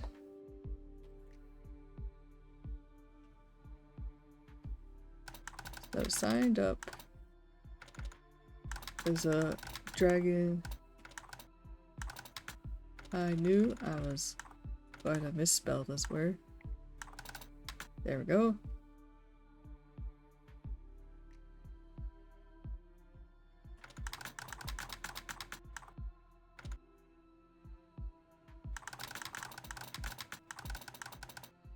Okay. Okay. So we got the Dragonlet, who is a member, not just like a mascot or anything, but is an actual member because they are their own character. So Nearsight is a small young dragon that is purple with yellow accents, and by small I mean like he is a flying wiener dog size. Oh. So much smaller than okay. Much smaller than your dog? Yeah. Yeah, much smaller than yeah. Well, yeah, because I was thinking about the two little flying, you know, the little dragonlet size. Okay. Yeah. We could make it bigger. No, Actually, no, not. no. Well, that's what I was thinking at first, but if you're suggesting that maybe it's like the kind of like next size up, that would also work. Because like, yeah, if you had that little dragon that was flying around during those quests, like another big leap for Ishgardians would be seeing a larger one on the regular. And adventuring would be more, you know, more physically involved, more dangerous than crafting and gathering. So I'm actually looking up to see how big that dragon was. I thought it was a little one. Maybe I was thinking of something else. I'm looking for I forgot what the name of the dragon is, so I can't. And all it is just people complaining. Let's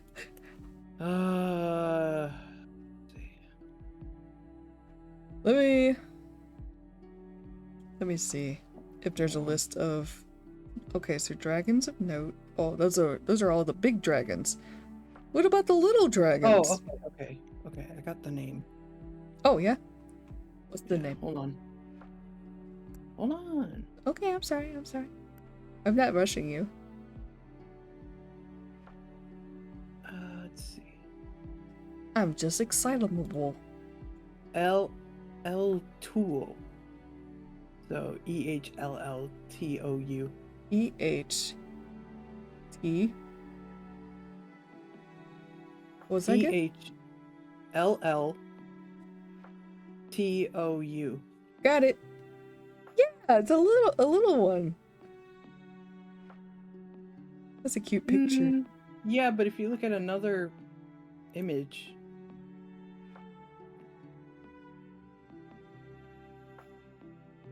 I think she grows.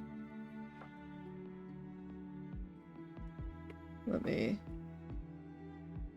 Oh, I see you can get her as a mount. Yeah. Yeah, and then obviously she's much bigger. Yeah, we could do that size, the mount size. Yeah, that's what I was kind of picturing. Okay, yeah. Okay, so and also I was wrong. It's not Dragonlet, it's Dragonnet. But I would say that's no longer Dragonnet. That's more like just outright dragon. Okay, so Right. not small, Just simply a young dragon. Yes. That is purple with yellow accents. Okay, cool. Okay, well, how about we walk in and kind of like introduce ourselves to the guild leader and see about joining, and then we can call this session done. Okay, sounds good. All right, so we're walking in. What do you... Oh, also, Clovis being a noble would explain why he has a small stash of relics. True. Yep. And maybe too, he's like he's brought them in for guild use as kind of a way of giving, you know, back some of the secrets of the nobility to the people. Yeah. Like, these shouldn't be locked away. These should be used for the good of Ishgard.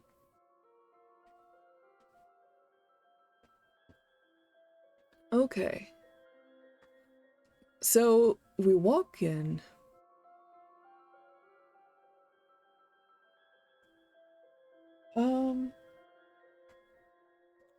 I think there is a table for arrival mood.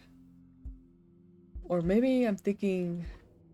No, I think I'm thinking of something else. Never mind. Okay. Although I do have, like, my table could be used, like, my current expression table from my deck could be used to kind of give, like, what is Clovis's current mood. Okay. Maybe that could help steer Yeah, us. we could do that. All right. Why don't you roll a d8? Let you roll some dice. Okay. As my dice sit lonely off to the side. Well, then why don't you Poor roll dice. dice? No. Why would you make it sound like that? Oh, no. I'm just thinking about my shiny dice that I love. I can roll more dice next time. Okay. Yeah. Yeah. Just let me cook. Okay, 5. I rolled a 5. Boing, boing, boing, boing. Boing. Bounce. Bounce, little Fugi. You rolled a 5? I rolled a 5. So that is smug, haughty, or evil. Wow. I have an idea for smug. Haughty and evil probably doesn't apply that well. No. Do you have any thoughts for smug? Nope. Okay. Do you think this guild has other members already? I would say, yeah, maybe, I don't know, maybe like a couple. 1 or 2? Yeah. Okay. So how about he sees us walk in. Okay. We are clearly not Ishgardians. And so he immediately assumes that we're here to join. And perhaps he then, like, kind of like maybe Nearsight is there too. And maybe this is where he, like, turns to Nearsight and kind of looks very smug. And like, look, we have even more, like, applicants to the guild. See? I told you this would work out. Those like, you know, those naysayers in the I actually don't know which, like, house. Probably both houses would be probably skeptical of this guild, you think? Which houses? The House of Nobles and House of Commons. I mean, I don't know why both of them would be Skeptical? Oh, you think they would be Yeah. for it? Well, yeah, it's an adventure guild. It's gonna benefit Ishgard as a whole. I don't see why they would be skeptical of that.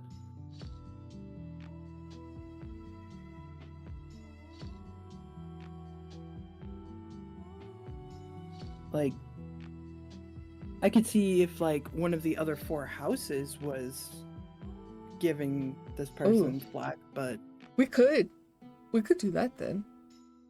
yeah, Durandare was, because, like, yeah, that just doesn't make sense to me with the Okay. two. Yeah, not with Imric there. I oh don't yeah, really true. think they would Yeah. be that negative towards that. Yeah, but Durandare has been a bag of bricks. So they could potentially be kind of poo-poo about it. Maybe the tower was originally, like, within their house. And even though they, like, kind of basically abandoned it, it's still, like, it was still theirs originally, and they don't want to give it up to House Hallenart. Yeah.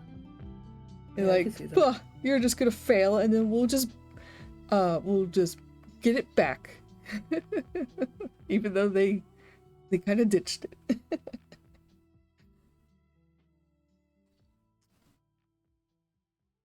So yeah, maybe he's being smug because now he can throw this in Durandare's face.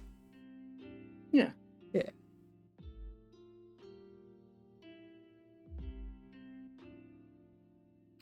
Okay. Oh, Durandare also probably would be like, why would anybody join the Adventurers Guild? They could just join the Knights. The Knights are cool. You know, we fought the war. It's tradition. We don't need Right. adventurers. We could just rely on the Knights. Exactly. Who died a lot during the war. And so their numbers are slimmer. And now war efforts against Garlemald are rising up. Okay. We're just gonna pick on Durandare.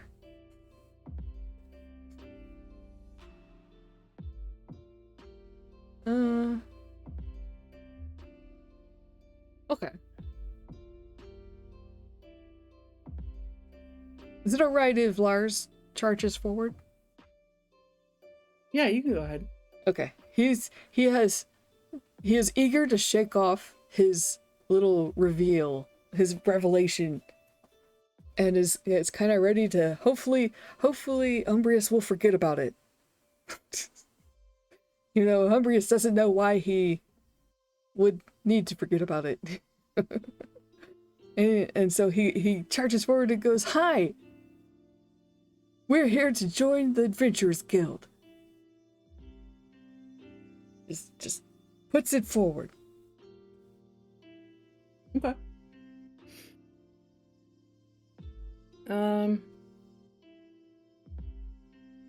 Yeah, I'm gonna say that Umbrius just kind of quietly, like, walks in, kind of observes everything, surroundings and stuff, and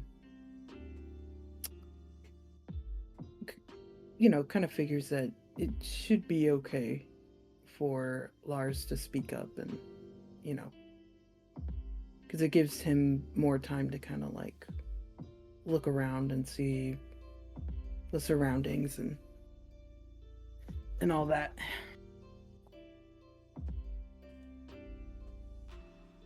Yeah. What's the dog doing? I mean, the dog is kind of hiding a little bit behind Umbrius due to Dragon. Oh, not the Kind of does like puppy. maybe a little chuff, kind of like a woof. But like, Aw. I mean, yeah, this dog has never seen a creature like that before. Yeah. Oh, wonder if they'll be friends. Yeah, maybe, but right now he is clearly not gonna. He's not gonna charge at this thing for Okay, sure. maybe. And yeah, maybe Umbrius kind of gives the dog a little reassuring pat, like it's okay. Okay. So if Clovis is sort of like an idealist or whatever, has been working extremely hard to get this adventurers guild off the ground. Been treating with dragons, really wanted to get a member from the dragons. Got that and stuff like that. Fending off Durandare's accusations or skepticism or whatever. So maybe he's not really going to pry too much into us. Or like, Okay. has his guard down, perhaps? All right. And just, maybe he just sort of like asks, what's our names? Where do we hail from? Although that would probably trip up Lars, because where would he hail from? We could just say we're from Mordona again. I mean, why not? Okay.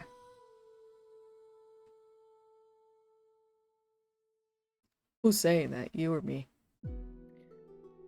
I don't know. So the guild leader's probably like, doing the standard thing, like,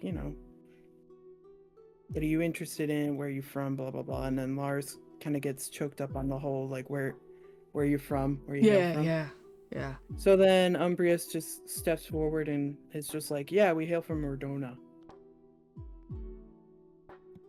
And then Lars perks up like, oh yes. We're from Revnit's Toll. He's like, that's what it was called, right? Yeah? Come on. What did the captain say? Is he saying that out loud? No. He's thinking that. Saying that out loud. No. He's thinking that. He's like, okay, because what was that brief? Would be like one step from like just slapping him at this point. Okay, good. Jeez. No, he's not saying that. Okay. Like what? How clueless could this guy be? No, he's just doubting himself. Okay.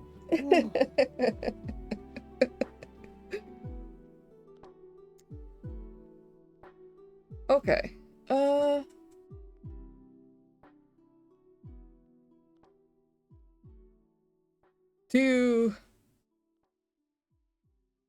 I mean, there is a dragon in the room. Neither of us have probably seen a dragon. Yeah. Like, Umbrius is...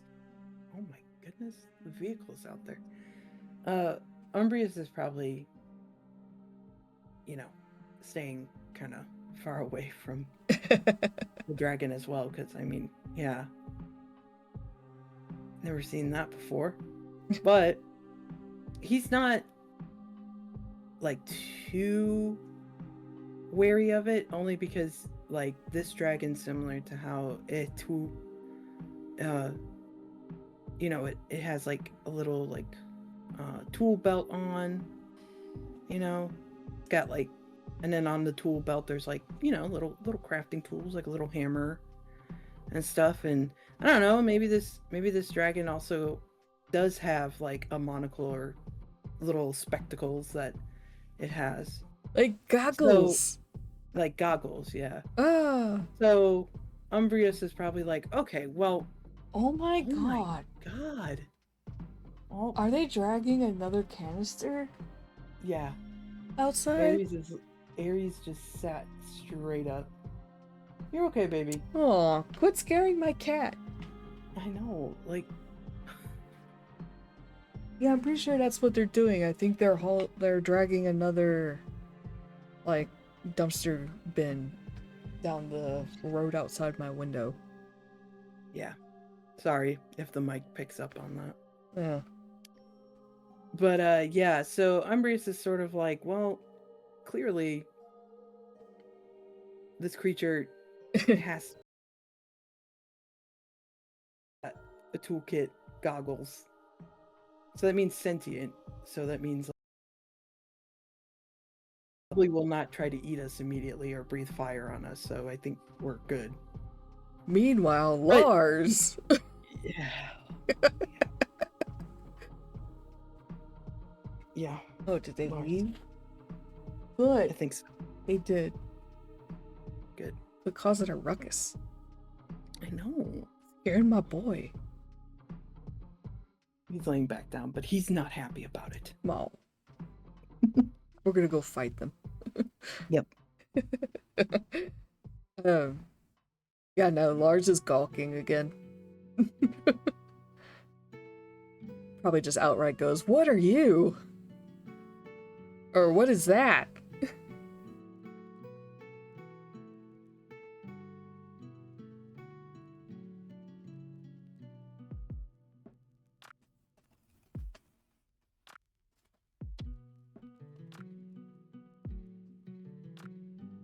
Oh.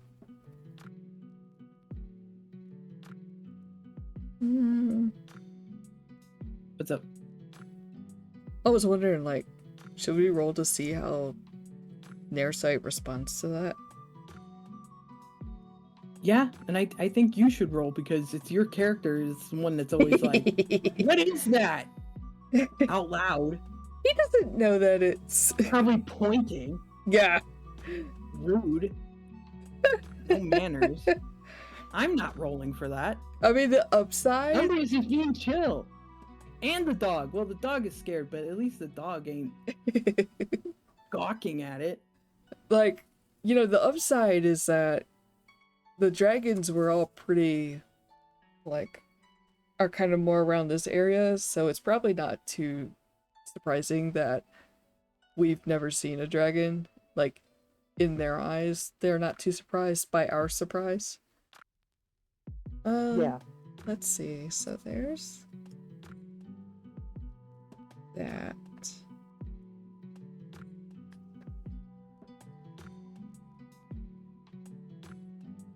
What kind of a...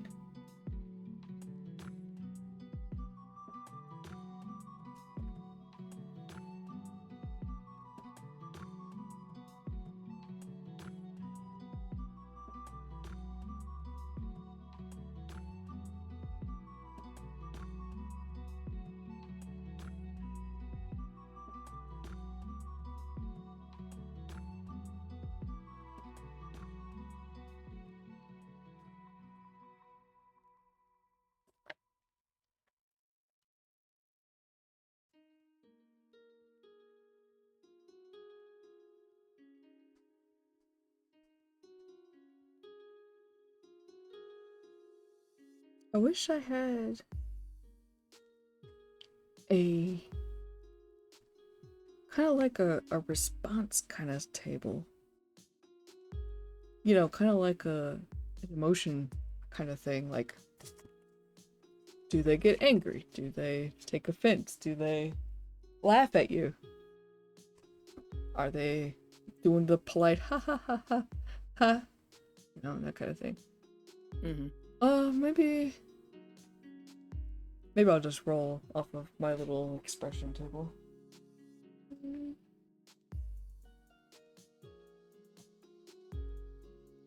then maybe I'll involve, like, a skill or something. So I got 7. So, happy, content, satisfied. Okay.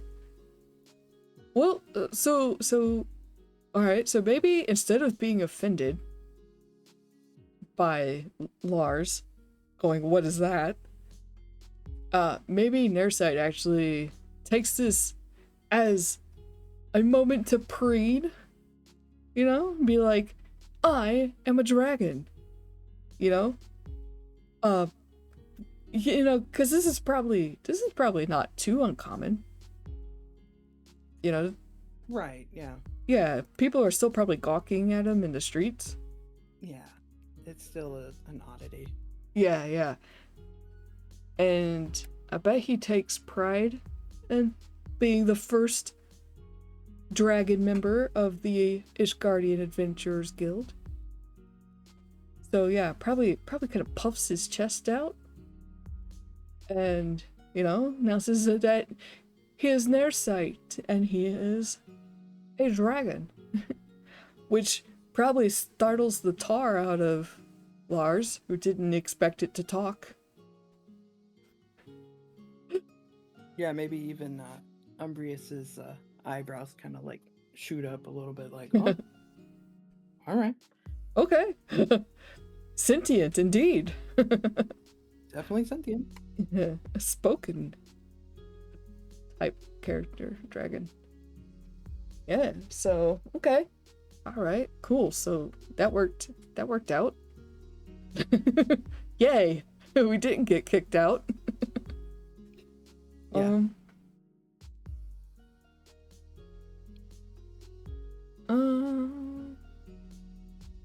Yeah, I guess right now we could probably just say that, you know, we get welcomed in just so that we could go ahead and wrap up this session. Okay. We managed to not blow our cover.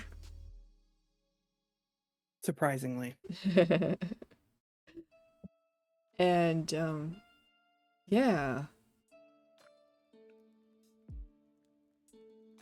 I'm just thinking of if there's anything else to take care of.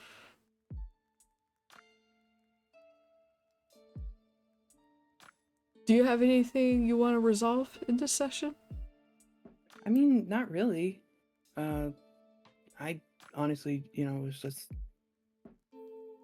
going with whatever. Just making sure. Yeah, no. Yeah. Okay. We got to the guild. Yeah, we got to the guild. We made the guild. Everything did wind up taking longer than I expected, but I did have an entire internal crisis.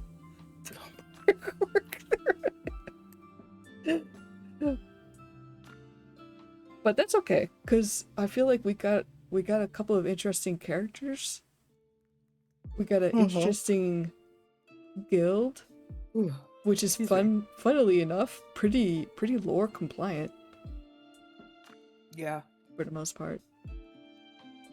And yeah, next session we'll probably pick up our first quest.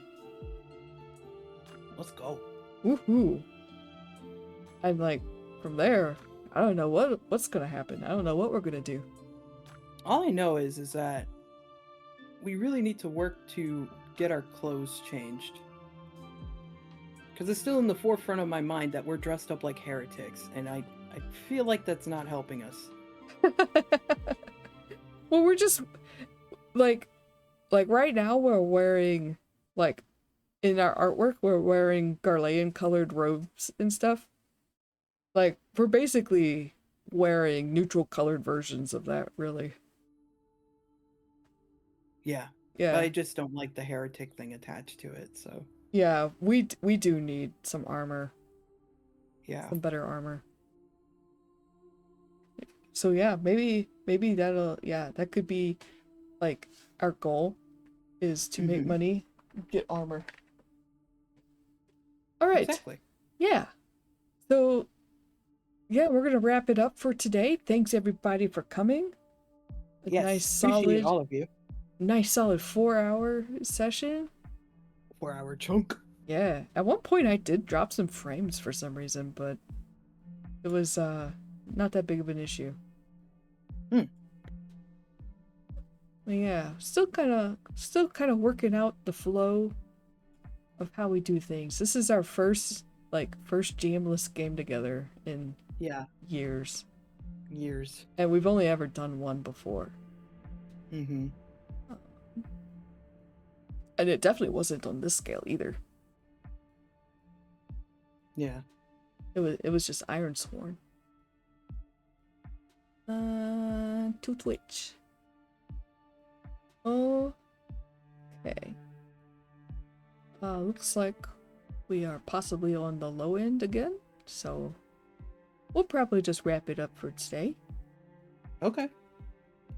Big For sure. thanks to everyone. As another reminder, we do have a Discord. It's for both of us. We're 2-for-1 special. Yeah. Yeah. And yeah, Cheeky, if you'd like to take us out. Oh. Okay. That didn't work. I'll just leave it like that. Okay. Thank you, Curious Wanderers, for dropping by our corner of the universe. Until we cross bandwidths again, take care. And safe travels through the veil. Bye-bye. Bye-bye.